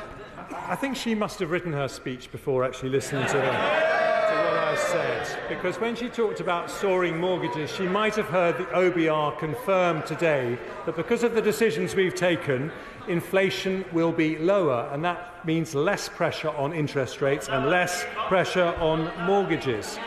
And the truth is that this country voted for a Conservative government because they know that we will take the tough and difficult decisions necessary to deal with a global pandemic, a global energy crisis and a global economic crisis, and that's what we've done today. Sajid Jaffy. Mr. Speaker, the Chancellor rightly talked about the importance of global headwinds, and we've seen two 100-year events in just the last 3 years, and I commend the Chancellor on his autumn statement, and I think it has risen to the challenge that he set out. Can I ask him specifically around growth? He's rightly said how important it is. We know that it's the only way in the long term to improve opportunity and social mobility in our country. He has rightly protected investment on skills, on capital and infrastructure and on R&D. But can he just say a little bit more about how will he ensure that such investment is spent wisely and for the maximum possible impact? Chancellor. Well, I thank my right honourable friend, and I always listen very carefully to what he says because of his enormous experience in both economic posts in government and also in spending posts. The reason growth matters is because often it's not something you can deliver in 1 year or 2 years. You need to have a long-term strategy. I talked about Nigel Lawson's Big Bang in 1986. Well, that actually took decades to come to fruition and turn London and the UK into one of the world's great centres for financial services. So every government has a duty to lay those foundations and to make sure that as far as possible there is cross-party support for what they do. So Stephen Timms. Thank you, Mr. Speaker. I'm puzzled by the Chancellor's position about his predecessor's mini-budget because he appeared to acknowledge its foolhardiness but then to attempt to defend it. I agree with him about the importance of tackling inactivity, and we look forward in the Select Committee in discussing that with the Secretary of State on Wednesday week. I'm relieved working age benefits and pensions are to be uprated in line with inflation, and I welcome at last the uprating of the benefit cap, which logically should happen every year. Is he also going to uprate local housing allowance, which has been frozen since the pandemic at a time when rents have surged? Chancellor. Well, I will write to him on that latter point. But on the mini-budget, let me be very clear. I agree with the priority in the mini-budget on growth, and I agree with the energy price guarantee, which has given relief to thousands of families, but I don't agree with unfunded tax cuts. David Davis. Madam Deputy Speaker, this is one of the most difficult circumstances an autumn statement has been delivered in my memory. So I congratulate the Chancellor on a remarkably skillful statement today. One of the, of course, fiscal responsibility is incredibly important, but one of the risks that go with it is the risk of worsening a recession that comes.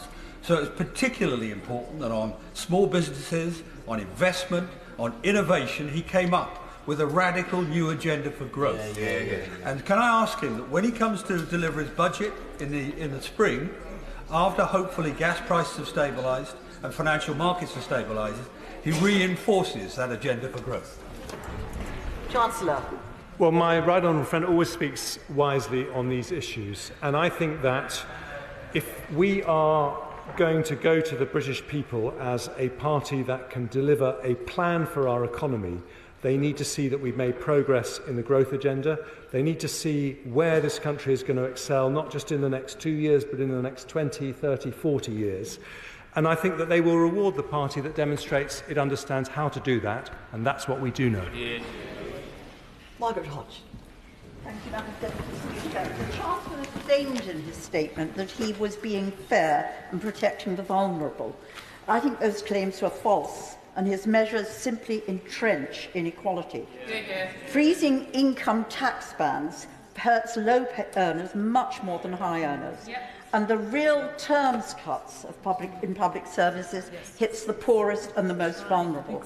He had choices. Why could he not tax income enjoyed from wealth at the same rate as income earned from work? Why couldn't he reform national insurance so that high earners and people of pensionable age pay a fair contribution? Why didn't he address the inequities of the council tax system, whereby a Hartlepool homeowner whose property is valued at £150,000 pays more in council tax than a Westminster homeowner whose property is worth £8 million? And why, oh why, didn't he insist that HMRC Do something about the £14.4 billion they lose every year through avoidance and evasion. Does the Chancellor accept that his callous cuts and his harsh hikes will do nothing to fix our unfair tax system? Chancellor. Well, I have enormous respect for the Right Honourable Lady, but I don't think those comments really did her justice, because these were £11 billion. These were £11 billion of spending increases for the NHS and schools, which will make an enormous difference to schools and hospitals in her constituency, as they will in mine. And on many of the points that she said, I have some agreement with what she said, and we've actually moved in her direction.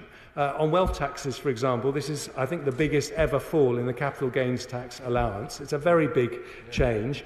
With respect to high earners, we have had a big tax increase on anyone on the 45p rate, £1,000 a year for anyone over £150,000.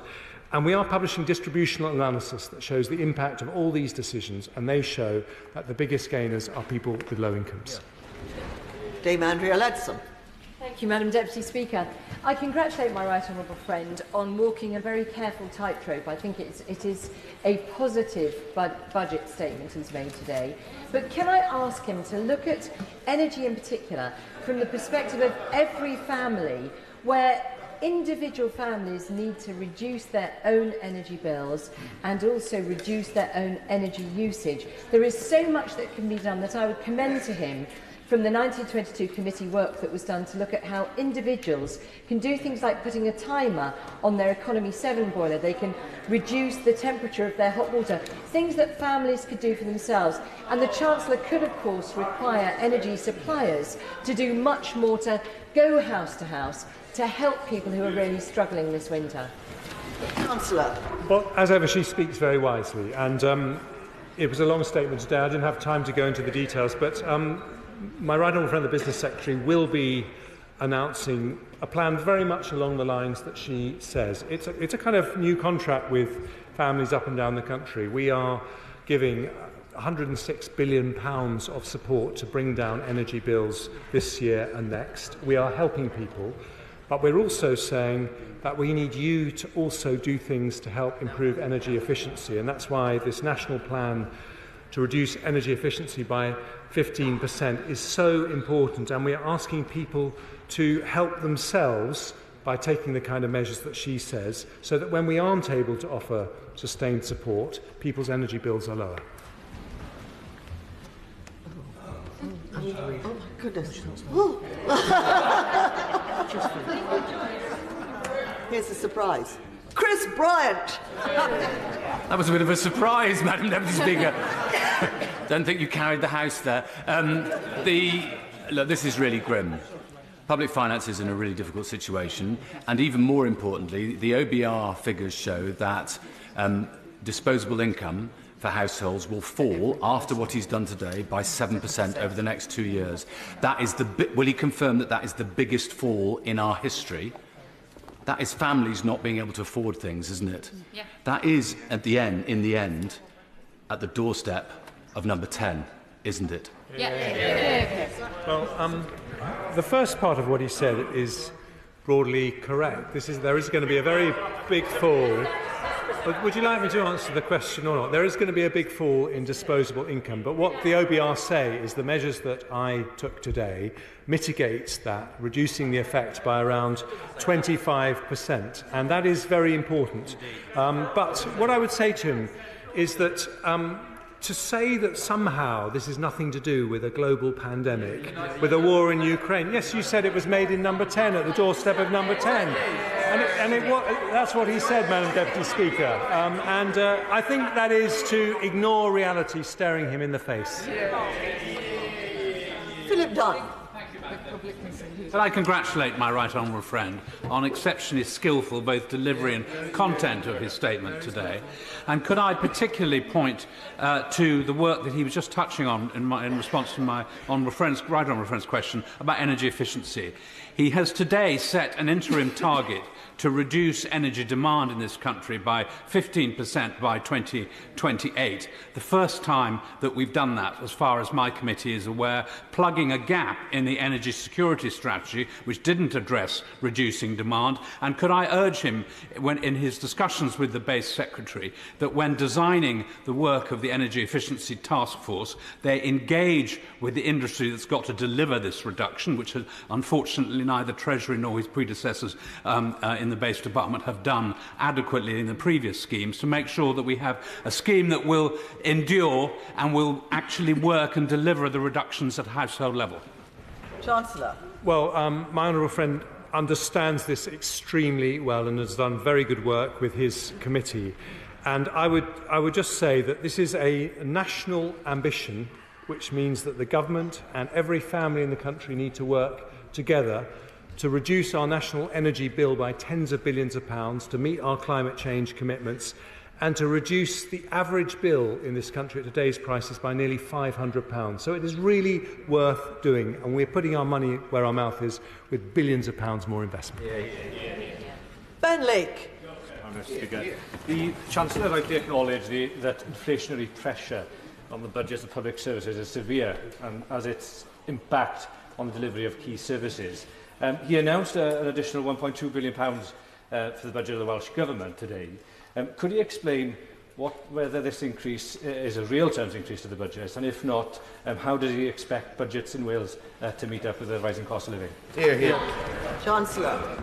Well, because of the way the Barnett consequentials work, this is a cash amount that the Welsh Government will receive. But if they do what the English Government is doing with schools and hospitals, if they do what the United Kingdom Government is doing in England with schools and hospitals, then there will be a real terms increase. There will be a real terms increase in Welsh schools and Welsh hospitals. Dr. Liam Fox. Deputy Speaker, can I congratulate my right honourable friend on a balanced and skilful statement prioritising fiscal stability. He will be aware that some of us believe that the Bank of England maintained monetary conditions that were too loose for too long, but that would also be a mistake to maintain monetary conditions that are too tight for too long. Can he therefore confirm that the anti-inflationary measures he has taken today will mean that the pressure to raise interest rates will be minimised, and that there is a much greater chance that they will fall earlier than would otherwise have been the case? Chancellor.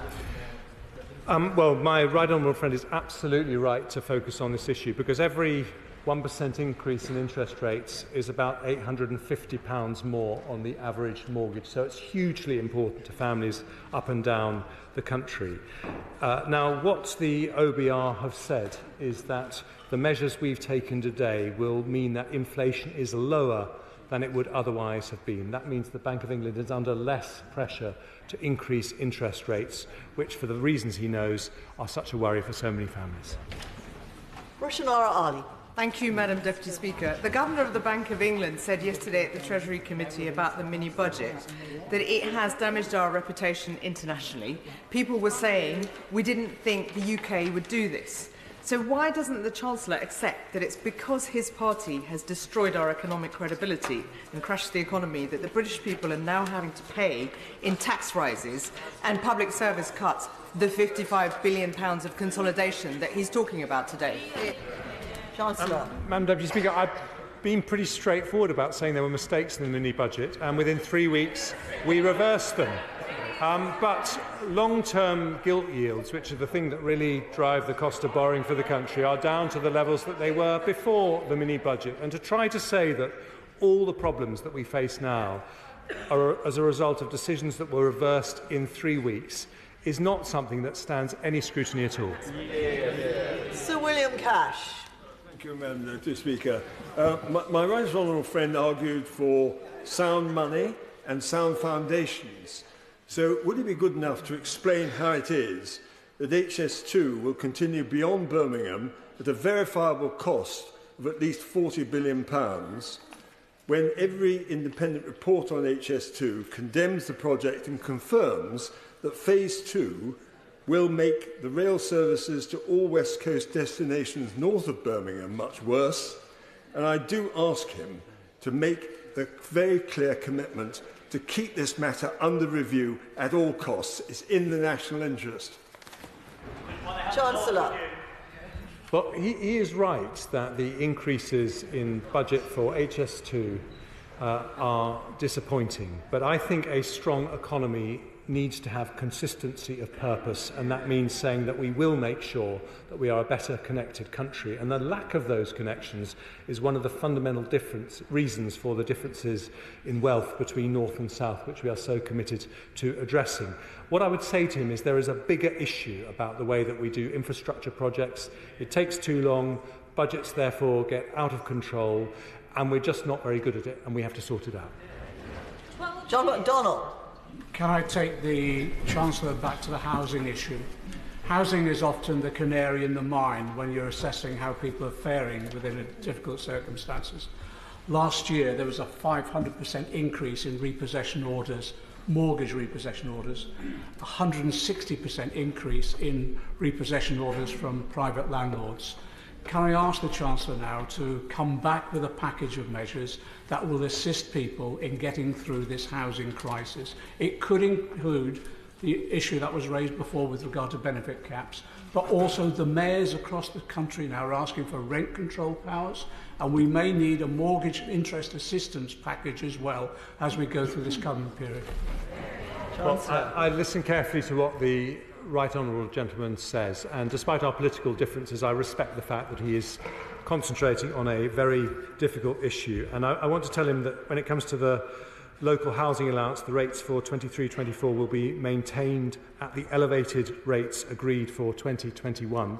I will continue, as the economic situation deteriorates, to monitor carefully the issues around mortgage repossessions. I've already had a number of discussions internally in the Treasury, and as necessary, I'll come back to this House with further measures.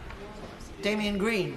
Madam Deputy Speaker, can I congratulate the Chancellor on the statement, and in particular welcome the fact that he listened to his own representations about the need for an NHS workforce plan. I also welcome the increase in money for social care, which is desperately needed. And can I urge him in the future to take a leaf out of his own book and start to develop a workforce plan for the social care sector as well, because that's equally needed. Chancellor. Well, my right honourable friend is probably one of the most knowledgeable people in this House when it comes to the social care sector, and he campaigned very hard for it in government. And he's absolutely right. We do need a long-term plan for the social care workforce as well. And I will do what I can to turn my attention to that when we've set one up for the NHS. John Cryer. Thank you, Madam Deputy Speaker. 2/3 of children living in poverty also live in working households. That's even before the drop in income which is being projected, which was raised by my honourable friend. By the end of this Parliament, will that figure be greater or lower than it is now? Well, I would hope it would be lower, but I would just point out to him that the needs of people in that situation have been front of our mind in today's decisions by uprating the national living wage. That is up to £1,600 extra for people on low incomes. The extra £900 that people on means-tested benefits will receive next year will make a big difference. And when it comes to pensioners, the increase in the pension rate by inflation is £870. So we are very much thinking about those people. Dr. Julian Lewis. Madam Deputy Speaker, may I welcome what the Chancellor just said about his focus on mortgages and avoiding repossessions, but on the necessary need not to send the wrong signal about defence expenditure, I note that he's skillfully linked that to a future defence review. When would that defence review come to fruition, and in the meantime will he guarantee that there would be no real decrease in defence expenditure? Well, I would expect my right honourable friend to look forensically at any comment that I make about defence. But I was very clear in my words, first of all, that the Prime Minister and I recognise the need to increase defence spending, and secondly, that the update for the integrated review needs to happen before the spring budget. So this is not pushing something into the long grass, this is making sure we get the decisions right. Ian Paisley. Thank you, Madam Deputy Speaker. The £650 million Barnett consequentials announced for Northern Ireland will go some way in plugging the gap that has been left by an inept finance minister in Northern Ireland, and for that we are welcome. But it only goes some way in plugging that gap, but it does recognise that without Westminster firepower, Northern Ireland would be in a considerably worse off place. With regards to the energy payments, which are for a lot of people in Northern Ireland woefully inadequate, 1,000 litres of oil today in Northern Ireland costs over £900. £300 will not cut it in that effect. Madam Deputy Speaker, could the Chancellor outline for us for the third time when will those payments actually be made to Northern Ireland? And secondly, with regards to the next Silicon Valley proposal, does the Chancellor accept that unless the handbrake of the Northern Ireland Protocol is replaced, Northern Ireland will not benefit from those proposals? Chancellor. Well, let me say first of all, on the opportunity to be the world's next Silicon Valley, I want Northern Ireland to be a central part of that. And in fact, I think we've agreed to explore funding a trade and investment event in Northern Ireland to attract more inward investment into the province for that very reason.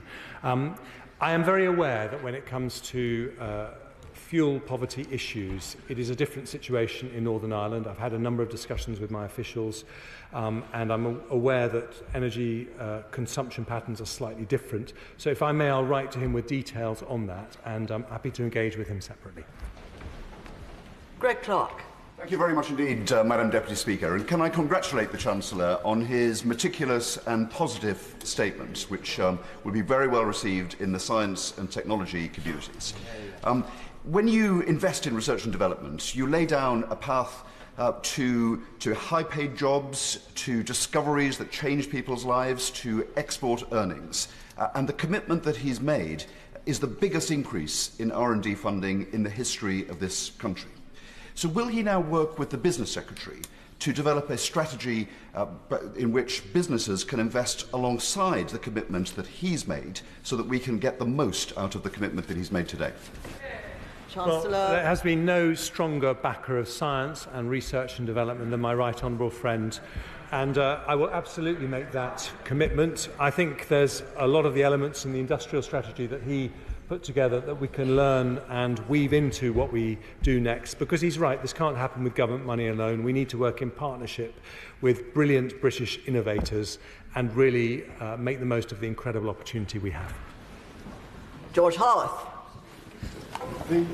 Instead of shifting the cost of financing social care onto local authorities and hard-pressed council tax payers, why didn't the Chancellor look at the possibility of using the money, the £10 billion that goes on buy-to-let, for example, to fund much-needed improvements in social care and other public policy areas?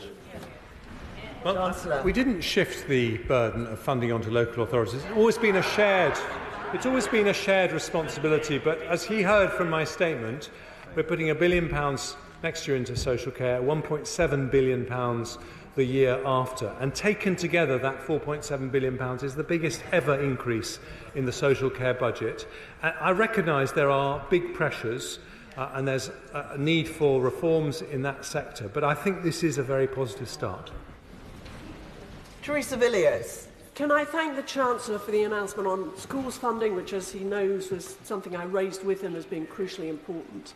Can he also confirm, though, that if current forecasts about economic recovery and inflation prove to be overly pessimistic, can we move more quickly than he's announced today towards delivering a lower tax economy? Chancellor.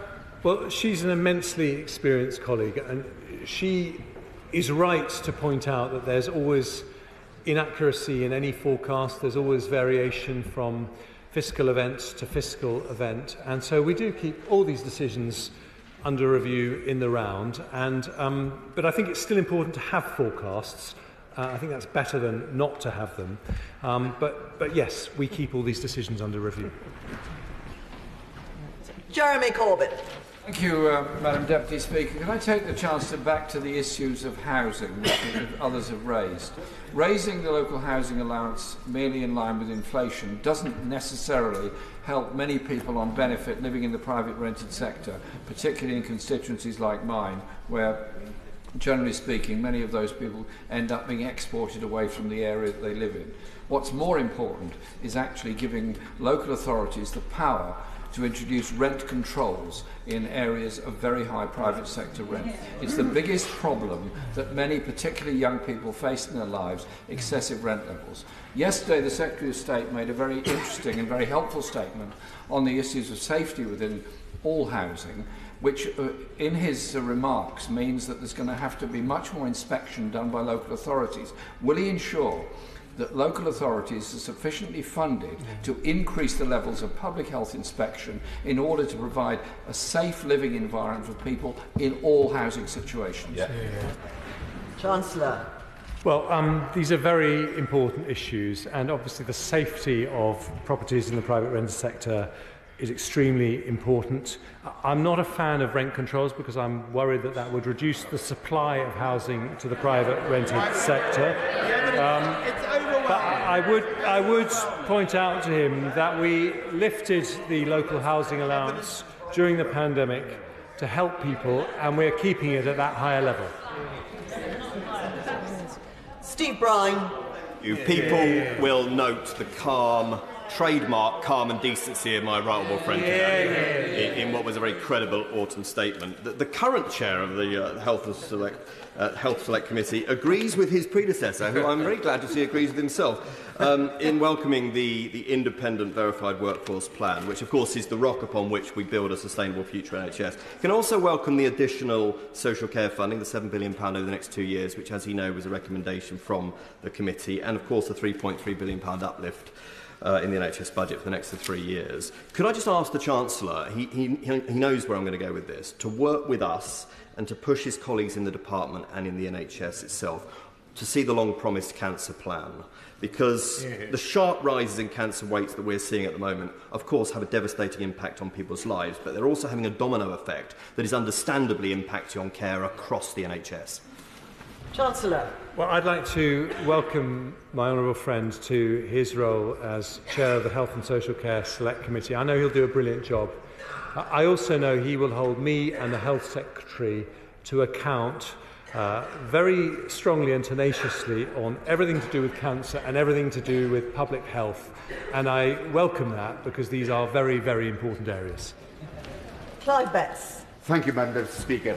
Coming back to social care, in his previous role as Chair of the Select Committee, I think the Chancellor will remember arguing for a £7 billion increase in social care funding. Would he confirm today's package is nothing like that? Would he further confirm that much of it is coming from council tax increases which give most to the richest councils and proportionally take most from the poorest households? And finally, the rest of local government. That's going to face real-term cuts in essential services, isn't it? This is austerity Mark II and the prospect of financial collapse for many councils up and down the country. Chancellor. Well, I have to say I think local councils are welcoming today's announcement because of the biggest item of expenditure that worries them the most is their social care budgets, and this is the biggest ever increase in the social care budget. But I am pleased that he has read the report into social care done by the Health and Social Care Select Committee when I was chairman. I sometimes worry whether people do actually read these reports. And he's right to point that £7 billion figure. That was about £5 billion in core funding and about £2 billion for the Dilnot reforms. Today we are delivering nearly that £5 billion funding, and the Dilnot reforms will happen at a later stage. So it's not everything at once, but I think it's broadly consistent with what I recommended. Robin Hawke. Thank you, Madam Deputy Speaker. And I welcome my right honourable friend's correct focus on putting education and skills at the heart of his statement. I was one of many colleagues on this side of the House who wrote to him asking him to protect the school's budget, and he's gone further than that with the additional £2 billion over each of the next 2 years. So that is welcome. But can he confirm that it is his assessment and that of the Department of Education that will allow schools to fund the increase in teaching pay that has been recommended, but also the increase in non-teaching pay that they will face as a result of a rising living wage? Chancellor. Well, those are details which, within the structures we have, we give schools a lot of autonomy as to how they spend their budgets. And I'm happy to write to him on those specific issues, but what I would say is that the campaign organisations said that schools needed £2 billion a year. This is £2.3 billion a year, so I think we have met people's concerns. Stephanie Peacock. Thank you, Madam Deputy Speaker. Last year, the then Chancellor raised the Universal Credit Work Allowance for low-paid workers, describing it as a tax cut. Can he confirm whether or not he has frozen the work allowance today? Chancellor. What I can confirm is that people on universal credit will see an inflation uplift that will be worth around £600 to the average family. People on benefits will receive £900 of support, pensioners £300, disabled people £150, and £500 off the average fuel bill. So I think we are thinking about those people front and centre. Ian Stewart. Thank you, Madam Deputy Speaker. May I congratulate the Chancellor for making capital transport projects a central pillar of the future growth strategy. Could I ask him, is he going to be reprioritising any of the schemes that are in development? I think I heard him correctly mention East West Rail, which would be an excellent choice. But as the new chair of the Transport Select Committee, it would be useful to have some clarity as to which projects he is prioritising. And on these other transport announcements on the extension of vehicle excise duty to electric vehicles, will the revenue from that be hypothecated for the roads budget as the VAD on existing vehicles is? Thank you. Chancellor. Well, he has campaigned hard for East West Rail, and I'm happy to confirm that as a result of the difficult decisions in the round we take today, East West Rail will proceed, and it will make an enormous difference to our country because of the connectivity it will provide between two of the greatest universities in the world. So it's a very, very important step forward for the country. With regards to the increase in the extension of VED to electric cars, which we're doing at the point when half of all sales in the UK will be of electric cars, this is asking people who have electric cars for £165 a year. Given that we've spent £2.5 billion on electric car charging points, this is, I think, not an unreasonable request. Caroline Lucas. Thank you very much, Madam Deputy Speaker. The Chancellor said he'll be honest about the challenges we face, so it is frankly extraordinary that he could speak for almost an hour without once acknowledging the economic catastrophe of Brexit. According to the OBR, it will slash productivity by 4%. It has delivered a 15% drop in trade. It will be 14% in investment. It will increase food prices by 6%. It will deliver lower wages, workforce shortages, and the highest inflation in the G7. When will he actually name the elephant in the room? When will he start to actually address that and reverse some of the damage that it's doing? Chancellor. Let me say to her, I don't deny for 1 second that Brexit will be a change in our economic model. But whether we make a success of it or not is up to us. And this government is going to make a success of it and make it a tremendous opportunity. Anthony Bragg. Thank you, Madam Deputy Speaker. And I'd like to congratulate my right honourable friend, the Chancellor, on this carefully crafted and carefully balanced autumn statement, where you've managed to fill the fiscal black hole without raising the headline rates of tax. You've managed to protect education, the health service and pensioners.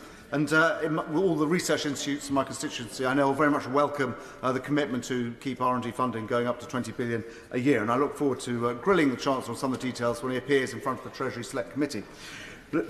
My constituency is the life science capital of Europe. We suffer acutely from a shortage of nurses and doctors, and I've been working with medical groups to try and push for high levels of training, up to 15,000 places a year for doctors. So I very much welcome the fact the Chancellor agrees with himself and wants to introduce this NHS long-term workforce plan.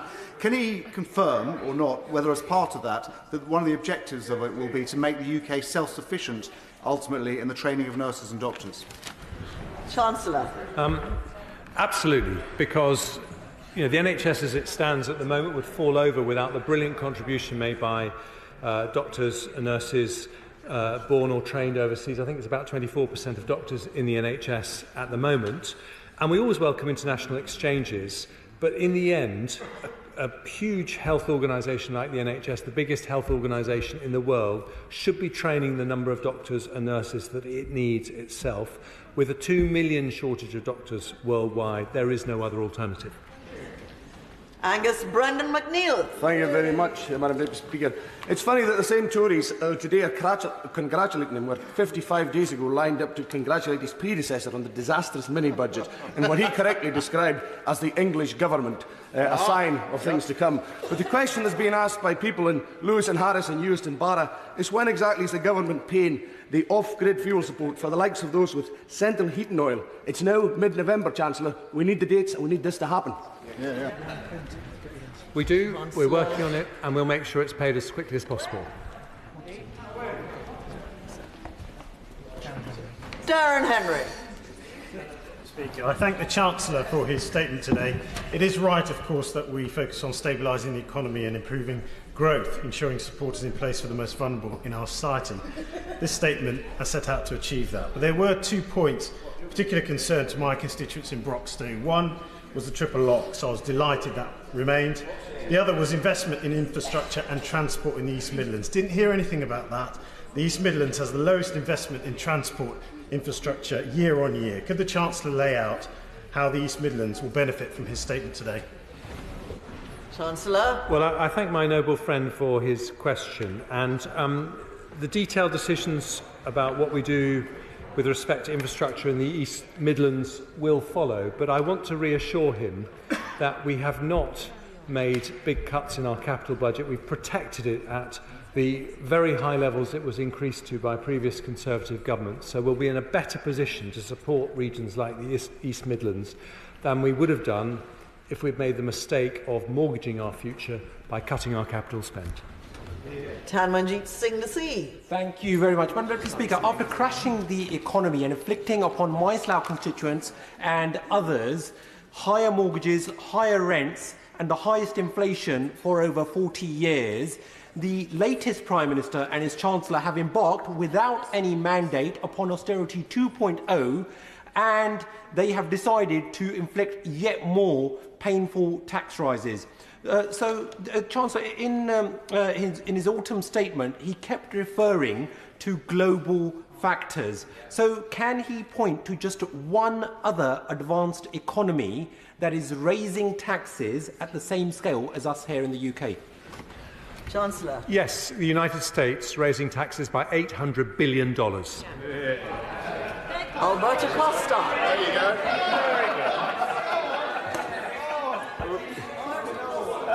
Thank you, Madam Deputy Speaker.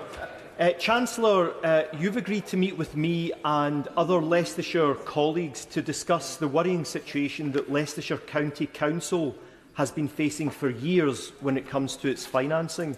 Whilst I greatly welcome your autumn statement today, will the Chancellor tell the House and indeed Leicestershire County Council who are listening to proceedings today how his autumn statement will help them with their finances?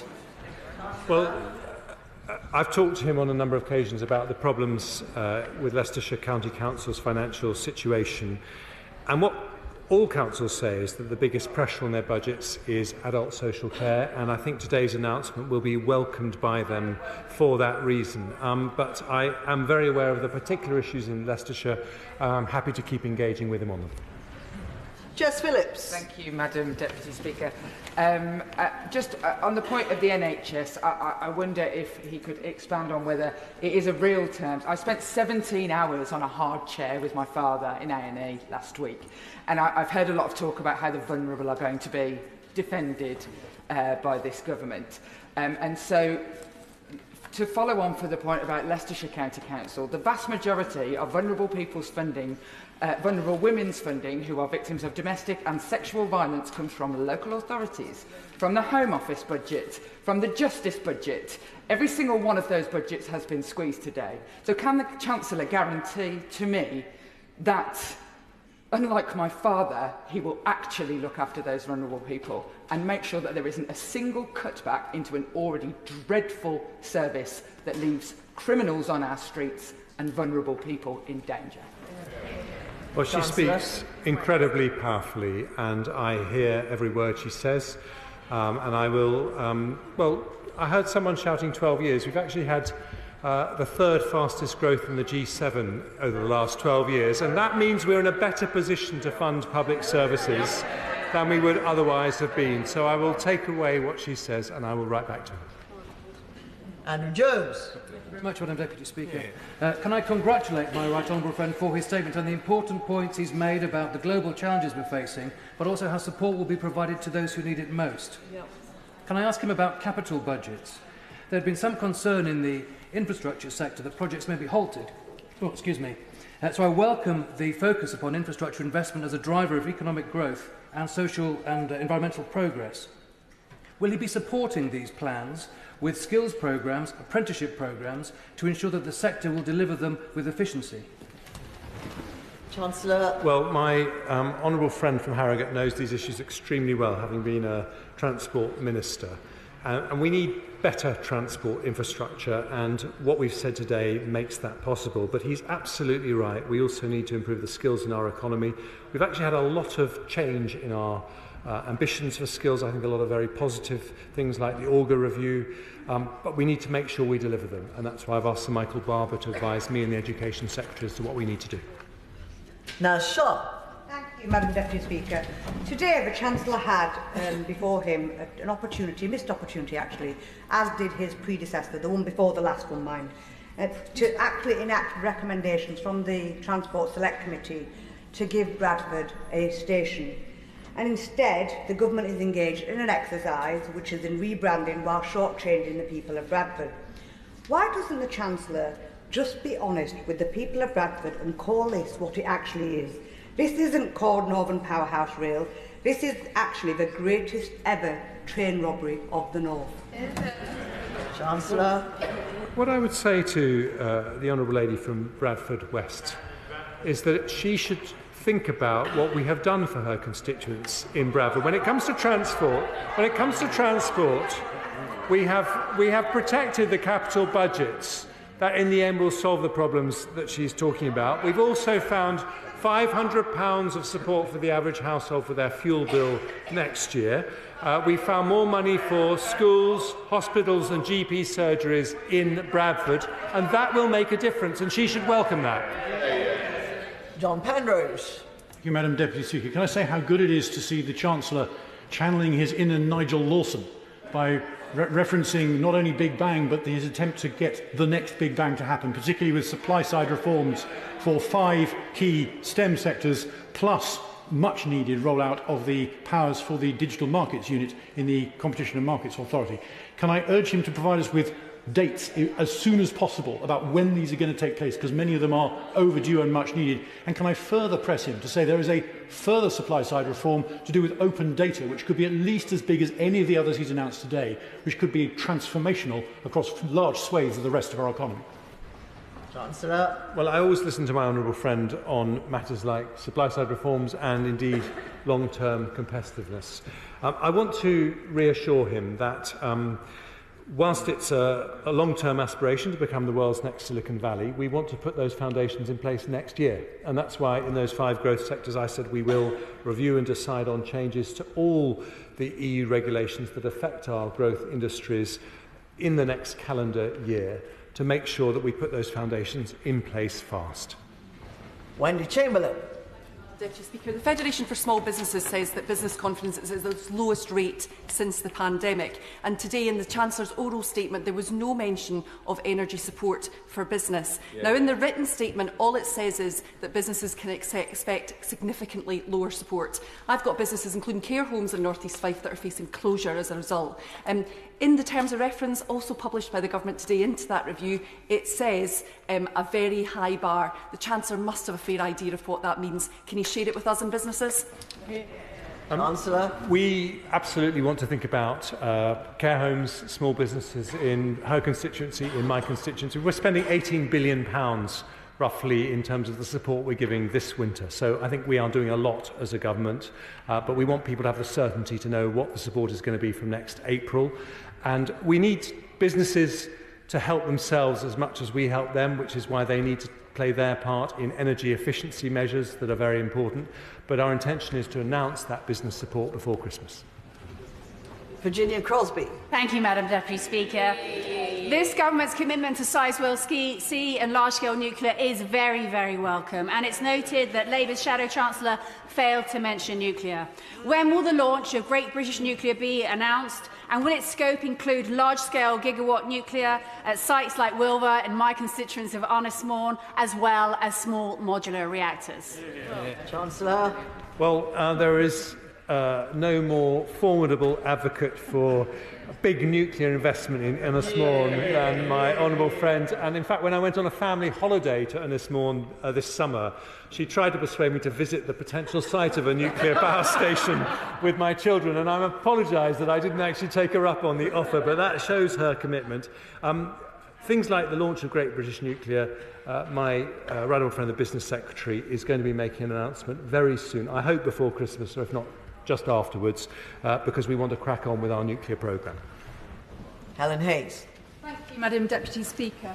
For the first time in decades, women are leaving the workforce, largely to take up caring responsibilities for their families.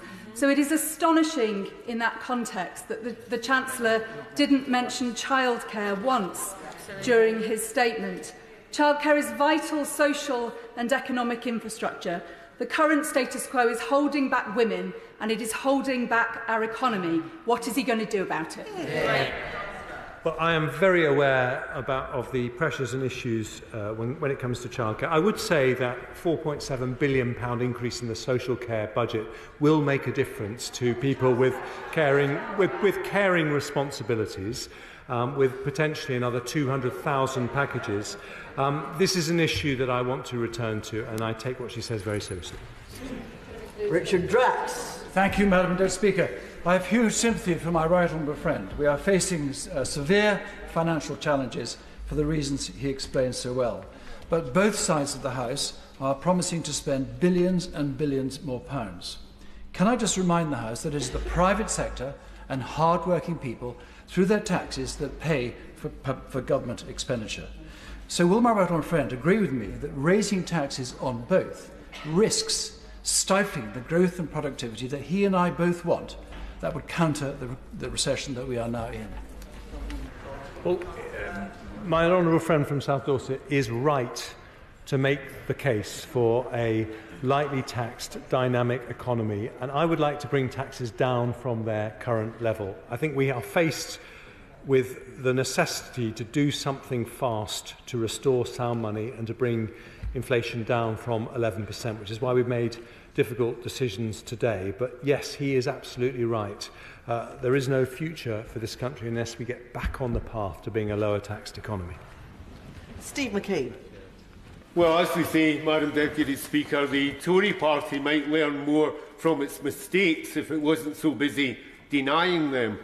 Can I congratulate the Chancellor on a wonderful Not Me Gov performance? But in the interest of candour, will he confirm that what he actually told the House today is that after 12 years in power, the Tory plan is to cut around £27 billion from public spending? I can confirm that what he said is wrong, because these plans I announced today show that we are protecting public spending in real terms over the next 5 years. Peter Aldous. Thank you, Madam Deputy Speaker. I congratulate my right honourable friend for his statement. I welcome the protection that he has announced for the most vulnerable, the government's support for Sizewell C, the announcement of a devolution deal for Suffolk, the appointment of Sir Michael Barber to prepare a skills reform programme so that the many and not the few can participate in the proceeds of growth, and his commitment to a step change in the UK's efficiency programme. Can I highlight to him the enormous potential that the Lowestoft Port investment zone can play as a centre of excellence for low-carbon industry? And can I urge him to give full consideration to the proposal that will be forthcoming ahead of the March budget? Well, my honourable friend is a formidable advocate for Lowestoft and the Lowestoft Port investment zone. And the process for deciding where the investment zones are is going to be decided by the Levelling Up Secretary, but I will pass on his comments to that person. Kenny McCaskill. Deputy Speaker. The Chancellor rightly talked a lot about compassion. With that regard, could I ask that he write to Ofgem and direct them that the manifest injustice of higher standing charges on those having prepayment meters is ended, and that a social tariff be invoked? And also, with regard to unregulated fuel, there are businesses in my constituency hanging on by their fingertips, waiting until next year might be too late. Will they undertake to backdate any payment or benefit?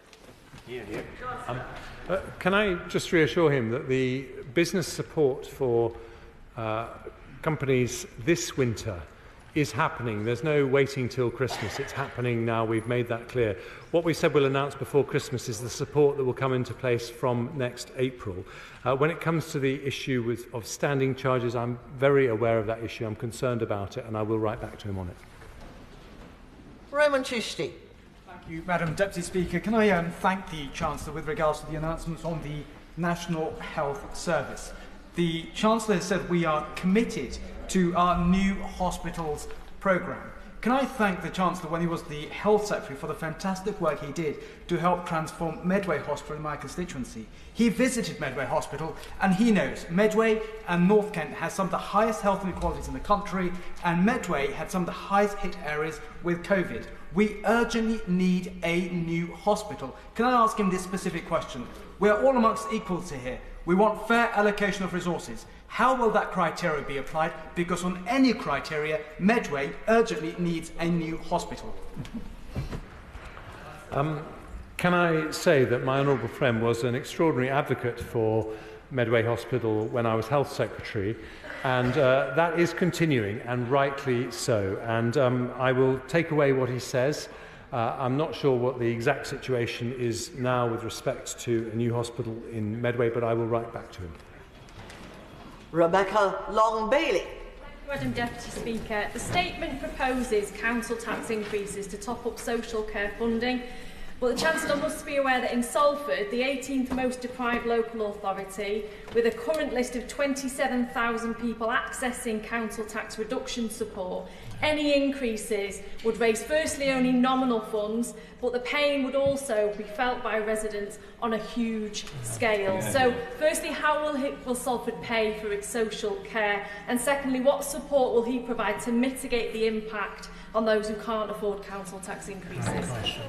Well, she's right to raise those concerns, and the flexibility on council tax is only part of the way that we are funding the £4.7 billion increase in the social care budget. Part of it is coming from the delay in the deal not reforms, and part of it is coming from 1 billion and then 1.7 billion from central government coffers. So we recognise those concerns, but what I would say is that this is a package that is designed in its entirety to give the maximum possible support to the most vulnerable people, and I hope it will be welcomed in her constituency.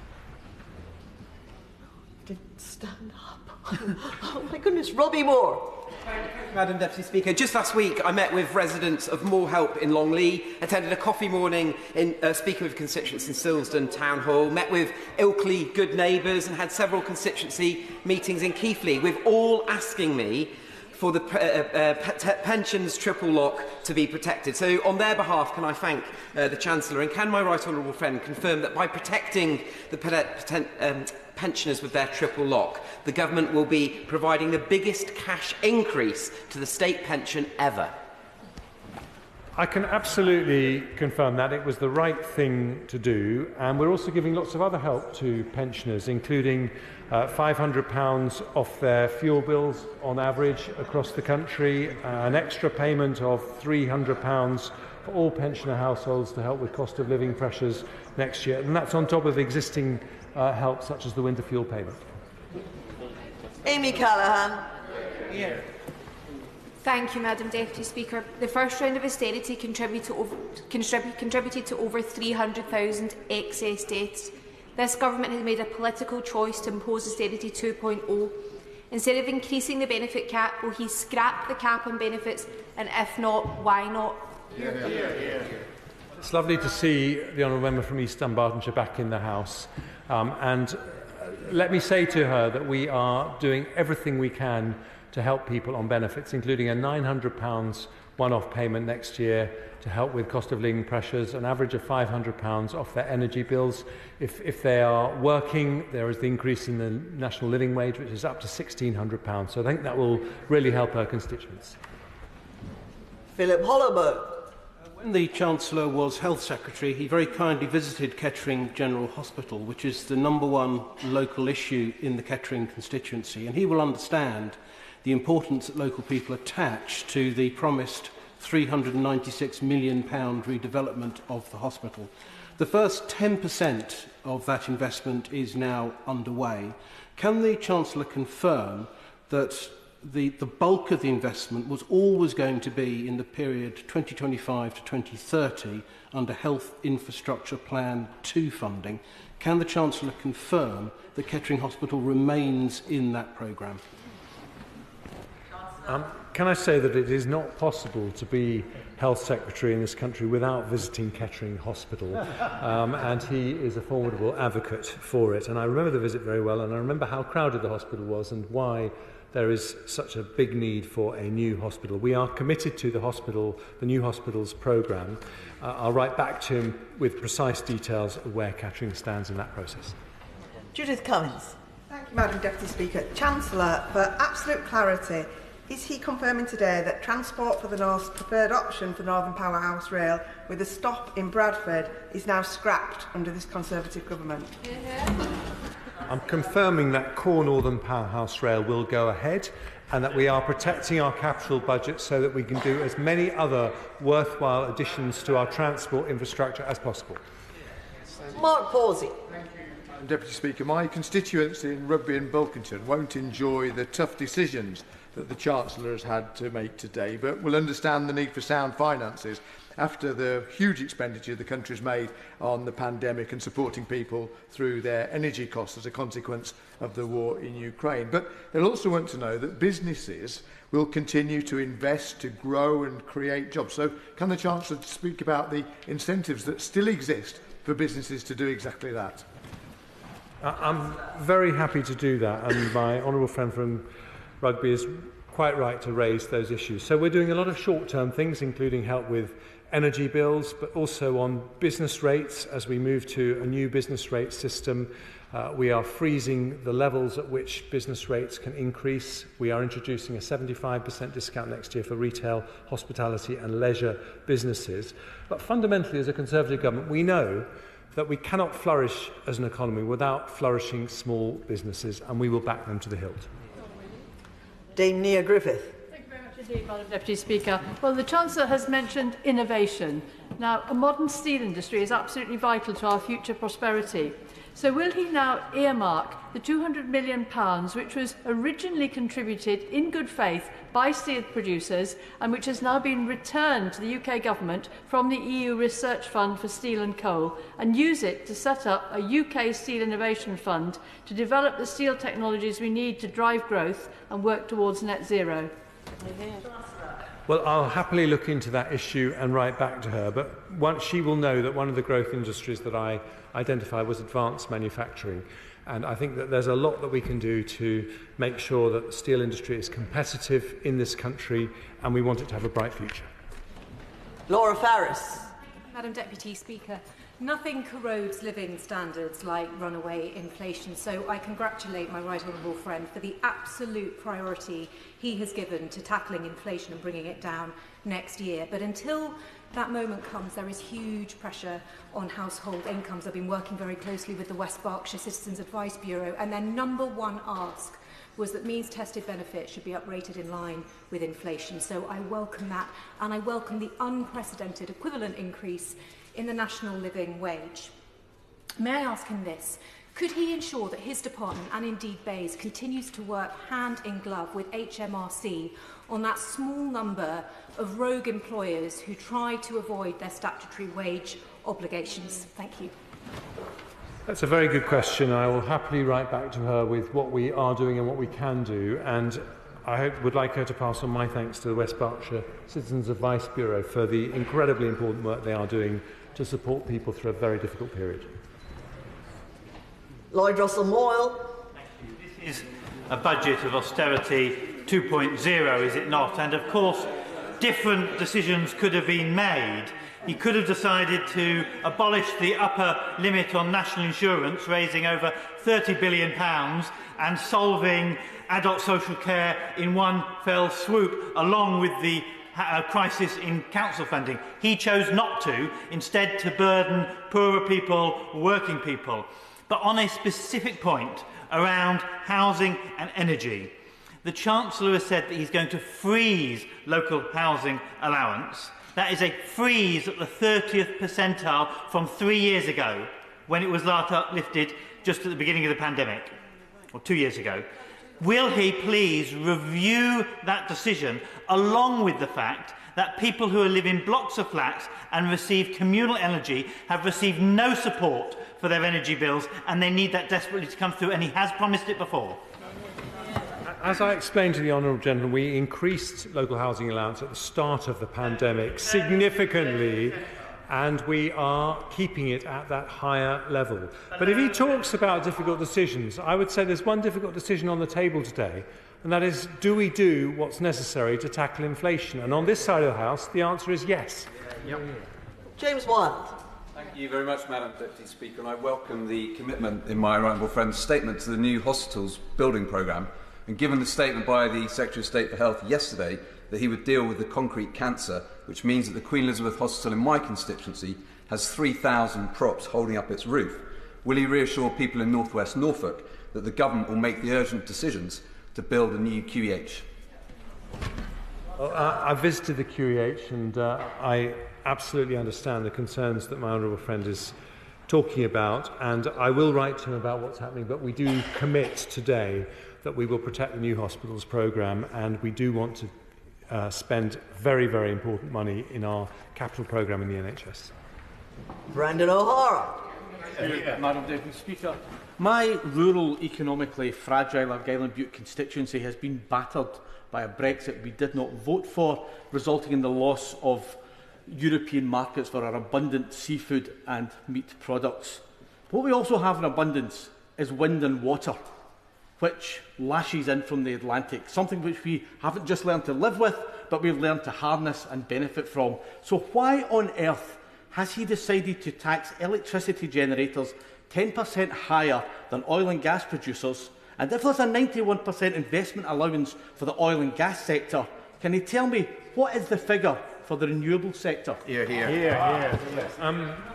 I've had wonderful holidays in his constituency, and I can attest to the high levels of wind and water there. It is one of the most beautiful parts of the country. But in terms of the windfall tax on electricity generators, the rate is calculated to make sure that we are only taxing genuine windfall profits.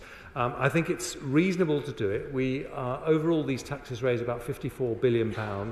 This year and next year, we're spending more than £100 billion in supporting people with their energy bills, and they only kick in over £75 a unit, which is a generously high unit. Greg Smith. Thank you, Madam Deputy Speaker. I absolutely agree with my right honourable friend when he talks about the inflationary pressures coming from the aftershocks of the pandemic and the war in Ukraine. We see that at the fuel pumps, and more significantly, our haulage and logistics sector sees that at the fuel pumps, with the enormous level of taxation, particularly on diesel, driving inflation in order to get food, to get goods to our shelves. So as he prepares for the March budget, will my right honourable friend look at the inflationary impact of fuel duty on top of the high cost of diesel and look to see if we can reduce it? I can assure him I will absolutely do that, and we have a little bit of time, and I know that fuel duty is a very important issue to him and many other colleagues. Dame Diana Johnson. Thank you, Madam Deputy Speaker. The Prime Minister said that he was going to deliver Northern Powerhouse Rail in full. Now, with the Chancellor's announcement this morning, Hull remains excluded from Northern Powerhouse Rail for the next 30 years. In stark contrast to the go-ahead on the Oxford to Cambridge line. So could the Chancellor just explain to me and my constituents, why are the last areas to see investment in infrastructure the first areas to have it ruled out when this Tory government crashes the economy? Well, as she knows, the economy has been growing faster than France, Germany, Italy, Japan over the last 12 years. So that's not a fair characterisation. What I'm able to do, because of the difficult decisions that we've taken today, is largely protect the capital budget, which means we can do more to improve infrastructure to Hull and other parts of England, and that is the right thing to do. And I would just say to her, if we didn't take the difficult decisions that we're taking today, we would never be able to improve our transport infrastructure, and we don't want that, which is why we are taking difficult decisions that her party isn't supporting. Simon Baines. Thank you, Madam Deputy Speaker. May I congratulate the Chancellor on his skillful and compassionate autumn statement, and also welcome the additional funding of £1.2 billion for Wales. Could the Chancellor reassure vulnerable residents in my constituency of Clwyd South that government assistance with their very high energy bills will continue as long as it's needed, so that we protect them to the very best of our ability? That is absolutely what we want to do, and that's why we're announcing today the energy price guarantee will continue supporting his constituents in an average household by about £500 during the course of next year. But going forward, because these are multi-billion-pound programmes, we need people to work together with the government to also improve their energy efficiency. So the other thing that the Business Secretary will be announcing shortly is a long-term energy independence and energy efficiency plan that, if we do it, will bring down the average fuel bill by another £500. Ian Meads. Very grateful, Madam Deputy Speaker.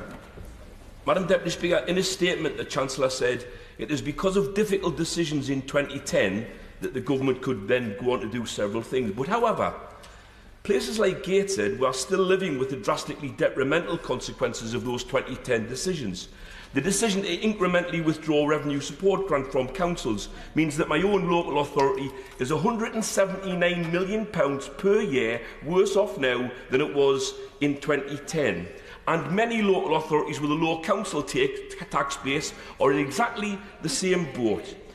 We're worried about austerity 2.0, but we're also very, very worried about the continuing consequences of austerity 2010. So after 12 years, when will this government do something about local government finance to prove to people in Gateshead that the words of levelling up are not just empty rhetoric? Well, you know, he's absolutely right to say how important the Levelling Up programme is. And I would point out to him that the economic growth that we've had since 2010 means we are able to invest in capital projects today. The Levelling Up Round 2 fund will be protected and possibly increased from £1.7 billion invested in Levelling Up Round 1. And we are absolutely committed to connecting areas like Gateshead into the national economy, which means that wealth spreads. Anna Firth. Thank you, Madam Deputy Speaker. I'd like to start by congratulating the Chancellor on how skillfully he has handled the toughest budget for 40 years, and thank him for listening to representations which I've made to him directly to protect pensioners and to increase school funding for Southend schools.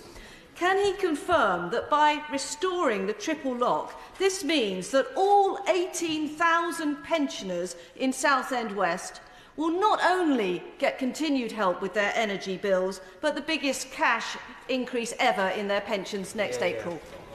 I can, and she advocates formidably for pensioners and other constituents in Southend. The increase in the inflationary increase in the state pension is worth on average £860. There's also going to be a £300 payment to pensioners next year to help with cost of living pressures, and for an average house, £500 reduction in their fuel bill at today's prices. So I think that's a package she can tell her constituents shows a Conservative government cares about our most vulnerable citizens. Munira Wilson. Thank you very much, Madam Deputy Speaker. The Chancellor rightly claimed that education is not just an economic mission, but a moral mission. So could he explain to the House why it is that he's still able to find £6.5 billion in tax cuts for the biggest banks over the next 5 years, but no money to expand free school meal provision when 800,000 children living in poverty aren't even entitled to a hot meal at school? Hungry children can't learn. So much for his moral mission. Where she and I agree is on the importance of education, the importance of supporting children and lifting families out of poverty. Where we disagree is on the role of banks, who create enormous wealth for this country and actually help to fund our NHS and schools by the corporation taxes they pay. Paul Holmes. Okay, can I congratulate the Chancellor on bringing forward an autumn statement that focuses on the long-term stability that this country needs? My constituency of Eastleigh has a large number of park home sites which rely on communal accounts or individual MP gas bottles. So can I ask the Chancellor to confirm that LPG used to heat park homes, not just standard bill homes, will be covered by the announcement of the doubling of the payment? And will he make sure that the payments to the constituents that need it most is efficient and delivered as quickly as possible? I'm very happy to confirm both of those points. I have park homes in my own constituency. Barbara Keeley.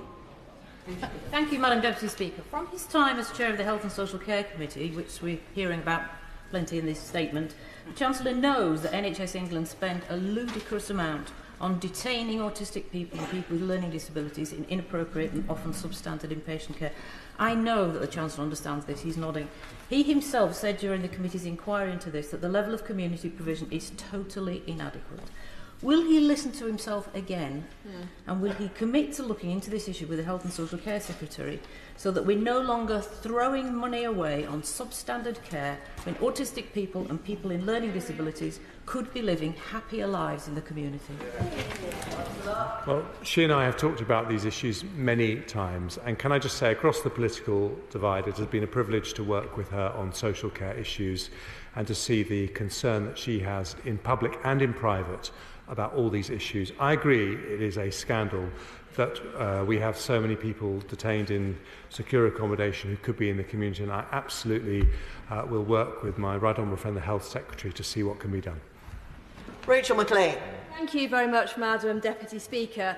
The Worcestershire Acute Hospital Trust, which I know my right honourable friend is very familiar with, is delaying returning chemotherapy services to the Alex Hospital in Redditch. Even though the pandemic is over, that means really sick cancer patients are having to travel to Kidderminster for their essential therapy. I strongly welcome the £3.3 billion of investment that he's provided today for the NHS. So can he confirm that there is really no financial or funding reasons for the Trust not to return these services back to Redditch, where they're so desperately needed?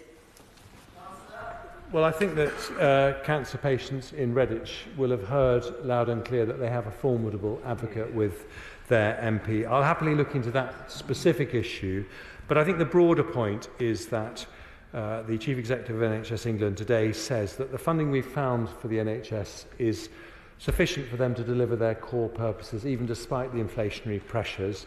And of course, cancer services are one of those core services. Chris Stevens.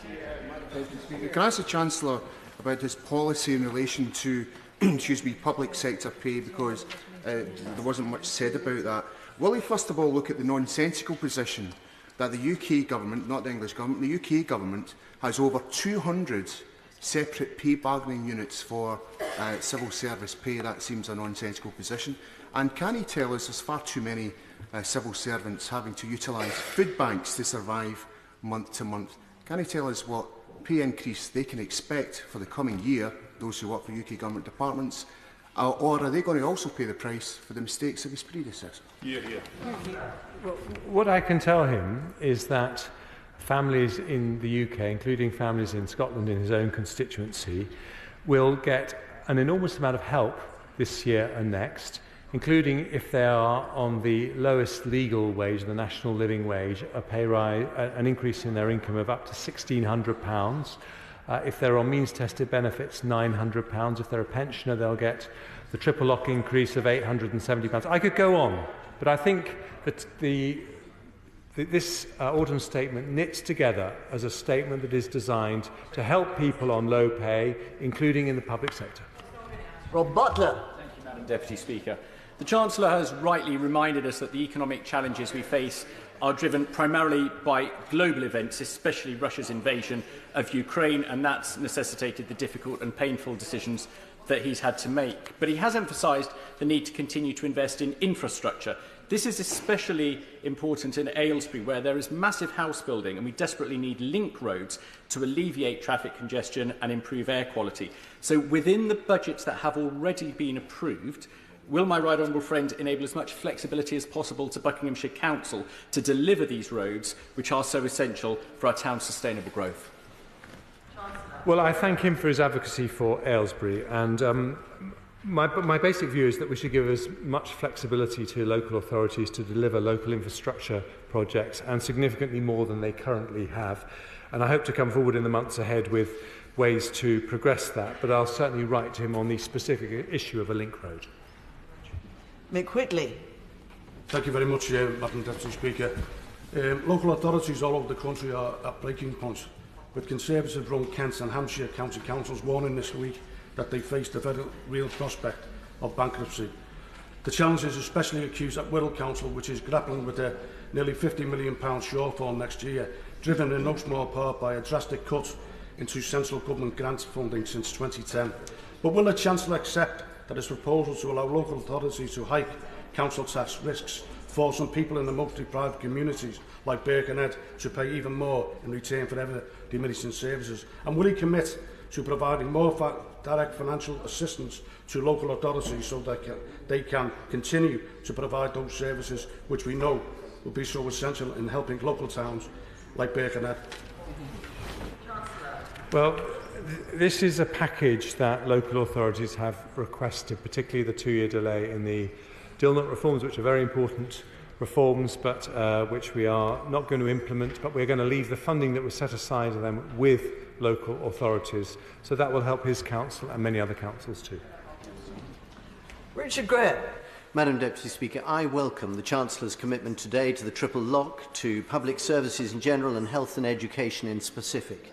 On the previous chair of the Health Select Committee's proposal for an NHS staffing plan, which he may recall I was supportive of, will my right honourable friend work with the Health Secretary to find ways of encouraging more homegrown doctors, nurses and nursing associates to be trained locally, and not least in the new University of Gloucestershire Health Teaching Campus, which, thanks to the Levelling Up Fund, will open before long, very close to our Gloucestershire Royal Hospital?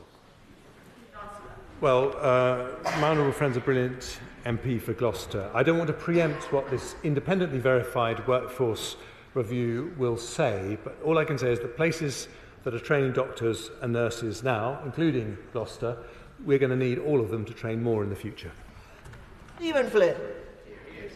Higher mortgage rates, higher energy bills, higher food bills, higher fuel bills, public sector cuts, a recession, or the bourrach of Brexit, which best represents the strength of the Union? I think what represents the strength of the Union is £4 billion being spent to build the new frigates in Scotland, and £4 billion being spent to support the cost of energy bills for Scottish families. Rachel Maskell. The scale of wage restraint resulting from today's autumn statement will accelerate York's housing crisis. So what measures within the statement will secure a greater supply of affordable housing for local people, not investors, in my constituency? Well, you know, she makes an important point, and I am in constant discussion with the Levelling Up Secretary about the importance of housing policy, creating new houses for people on low incomes. But I should just say that when it comes to wages overall, the £4.7 billion for the social care sector, which I know she advocates for, will make a significant difference in that area. Vera Hobhouse. Speaker, his budget today is forcing everybody to pay the price for his Conservative government's puncturing of the economy, and I put Brexit very much at the core of that problem. So everybody's paying except the big oil and gas companies, because there's still big, massive tax loopholes for those companies who are drilling for new fossil fuels. So I'm asking him this serious question: who is his government, his budget today benefiting? The renewable energy companies or the fossil fuel sector? the renewable energy companies, the people in the traditional energy sector, they are paying a windfall tax today, and as a result of that, we can have more money for doctors, nurses, people in social care up and down the country. And that means we are investing in the NHS in a way that wasn't possible when we were in coalition with the Liberal Democrats in 2010. Thank you, Madam Deputy Speaker. Can the Chancellor confirm how UK households' living standards are forecast to change between this year and next year by the Office for Budget Responsibility? And does he think it's acceptable that real household average incomes are set to fall on his watch? I think it is extremely challenging that we're going to see a fall in household incomes because of these international headwinds, and today's statement is designed to address that, and the Office for Budget Responsibility say we help mitigate the fall in living standards by the actions we take today. Kirsten Oswald. Thank you much, Madam Deputy Speaker. I think that people watching the Chancellor's statement today will be very vexed by the fact that he seems to be pretending that the Tories' disastrous mini-budget and their race-to-the-bottom Brexit have absolutely nothing to do with the problems that people are facing. That's simply not the case. So we've heard now that the OBR are forecasting real household disposable income to fall more than 7% over the next 2 years. People are facing a very, very difficult time. So why is he not taking the kind of action that the Scottish Government is taking to protect families in this difficult situation? Why is he not making the choice to do something like the Scottish Child Payment, which is going to make such a difference? And why are his political choices so focused on those who least need them? My political choices are focused on helping Scottish schools, Scottish hospitals with £1.5 billion more to support them. And I think they do need that money, so that's where we have a difference of opinion. Ellie Reeves. A constituent who is an A&E doctor told me about an elderly lady admitted to hospital from a house she could not afford to heat. She had a temperature of 26 degrees and died shortly after. I'm pleased the Chancellor has finally extended the windfall tax, but Labour has been calling for this for months. Does the Chancellor accept that this delay has had very real consequences for people, that the government should have taken up Labour's stance far sooner? I don't accept that for 1 second, because these are terrible tragedies which we've acted very soon with support worth £62 billion this year to help families deal with fuel price increases, and support next year that will save £500 off the average family's bill at today's prices. We are doing everything we possibly can because we don't want to be a country where that kind of thing happens. Helen Morgan. Deputy Speaker, I recently did a 12-hour shift with West Midlands Ambulance Service, and every paramedic I spoke to told me that the current crisis in response times was because of bed blocking, itself caused by the problem in social care. So given that the local government authority is forecasting a shortfall next year of £3.4 billion and £4.5 billion the year after that, just to stand still, does the Chancellor, does he feel confident that he's improving that situation with today's announcement? And can he clarify how much the average council taxpayer is expecting to be putting towards this? Well, let me just say to her, it feels like she might have written that question before she heard the statement and not changed it, because we talked about a £4.7 billion increase in the social care budget, which is targeted at ending the bed blocking that the paramedics that she talked to were so worried about. That is the biggest increase in social care funding, the biggest increase in history, and as I say, sadly not something we were able to do when we were in coalition with her party. Davy. Thank you very much, Madam Deputy Speaker. Does the Chancellor not have a responsibility to set out all major tax cuts? But he seems to have slipped out a tax cut for the banks. Will the Chancellor now confirm that he's cutting the bank surcharge from 8% to 3%? We are reducing the bank surcharge because we're increasing corporation tax from 19% to 25%. So banks are contributing to more money for the NHS and schools in her constituency. Patrick Grady. Madam Deputy Speaker, where in his statement is support for low-paid freelance and self-employed people, particularly from the artists and creative sectors? Don't difficult times call for innovative solutions like the basic income guarantee currently being provided for artists by and piloted, by the Republic of Ireland, which incidentally is a small independent European member of the European Union?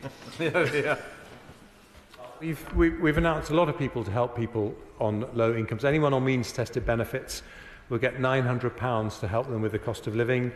They will see the inflation uplift in the universal credit, which is about £600, about £500 to help them with their heating costs next year at today's prices. So a lot of help. But if he's saying, should we do more to support the creative industries, which are so important for this country, absolutely I agree we should. I used to be Culture Secretary. I'll do everything I can as Chancellor. Zara Sultan. Thank you, Madam Deputy Speaker. 4 million children live in poverty in our country. That's 1 in 3 kids. Today, the Chancellor could have tackled this. He could have extended free school meals to all primary school children, guaranteeing that they get a decent meal every day. It would cost £1 billion a day, which could be paid 3 times over by ending the nom-dom tax loophole. But the Chancellor didn't extend free school meals or end that loophole. He talked about tough choices, so I ask him, was it a tough choice to protect this tax-dodging loophole and deny meals to kids living in poverty? It was a tough choice to increase taxes by £25 billion, largely on the well-off, so we can find more money for schools in her constituency. Peter Grant. Madam Deputy Speaker, by far the best way to get somebody out of poverty is to pay them a decent wage so they never get into poverty. And I see the Chancellor is nodding. So why is it the nodding Chancellor has today announced that the minimum wage will fall behind the cost of living? The Tories pretend they kiddie on living wage is even more pretend they kiddie on than it was before. A real terms pay cut for the 2 million lowest paid earners in the United Kingdom. What assessment, if any, has the Chancellor made of how long he expects it to be before every single worker in the United Kingdom has a legally guaranteed right to that most basic of employment rights, a decent wage that is enough to live on?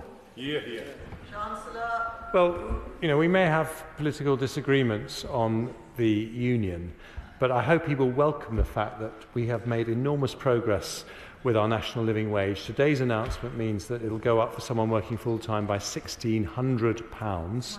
That will help a lot of his constituents, and that's before all the other help we're giving with heating costs, fuel costs for people on means-tested benefits. So I think we're doing a lot, and we will continue to look at whether we can do more. Rachel Hopkins. Thank you, Deputy Speaker, and I refer to my register of interests. Today, in response to the statement, the Conservative chair of the Local Government Association said, "We've been clear that council tax has never been the solution to meeting the long-term pressures facing services, particularly high-demand services like adult social care, child protection and homelessness prevention. It also raises different amounts of money in different parts of the country, unrelated to need, and adds to the financial burden facing households."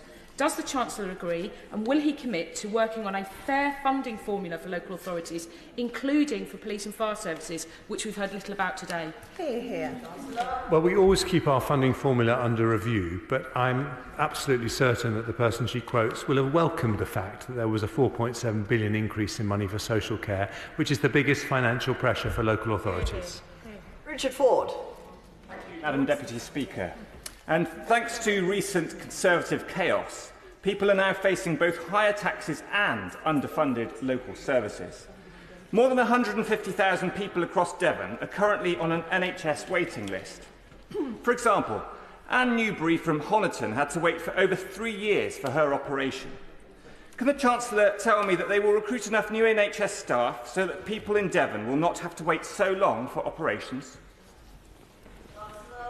Well, he may have heard me say that we're going to have an independently verified long-term workforce plan that makes sure we are training enough doctors and nurses in Devon and indeed all over the country, and I think it's incredibly important we do that. Kim Johnson. Thank you, Madam Deputy Speaker. Poverty is a political choice, and this Chancellor had the opportunity of taking millions of children out of poverty with this budget today, and that included children in my Liverpool Riverside constituency, but that hasn't happened. The increase to benefit is not going to happen until April next year. So can the Chancellor tell the House what are families going to do when they're talking about heating or eating this winter? This year, we've given support to the poorest families of £1,200 to deal with the exceptional increase in the cost of living. We've also got the Household Support Fund, which we're giving to local councils so that they can help make sure people don't fall between the cracks. There's also money for the NHS and care system, which is also targeted at the most vulnerable and people living in poverty. So I think we're doing a lot of things today. There's always more that we can consider, but strong public services need a strong economy, and that's what you get with the Conservatives. And the prize... That's enough. The prize for patience and perseverance goes, as often, to Margaret Ferrier. Madam Deputy Speaker, I thank the Chancellor for his statement and for remaining in the chamber to answer all the members' questions, especially the last question. I wrote to him on behalf of the constituents of Rutherglen and Hamilton West about the triple lock, and I thank him for listening to their pleas. But a decade of cuts to benefits has meant families are struggling financially. Can I ask the Chancellor to look at allowing families to access more of their benefit entitlement in the face of the cost of living crisis and reduce the maximum amount that can be deducted from universal credit for debt repayments to at least 15% of the standard allowance? Well, I thank her for her patience in waiting all this time to ask her question. And the issues that she's talking about are going to be looked at by the DWP Secretary in the review that he's doing for the Prime Minister on the increase in economically inactive adults and what we can do to better improve incentives. But we have today announced exceptionally an increase in the benefit cap to make sure that families that are depending most on the benefit system get all the extra help that we're promising today. Thank you. Thank the Chancellor for his statement and to everybody who for 3 hours and 5 minutes has held him to account at the dispatch box. I'm just pausing while we have a change of personnel, and we now proceed to the business statement. Leader of the House. Madam Deputy Speaker, the business for the week commencing the 21st of November will include Monday the 21st of November, debate on the autumn statement and consideration of resolutions day 1, Tuesday the 22nd of November, conclusion of the debate on the autumn statement and consideration of resolutions, Wednesday the 23rd of November,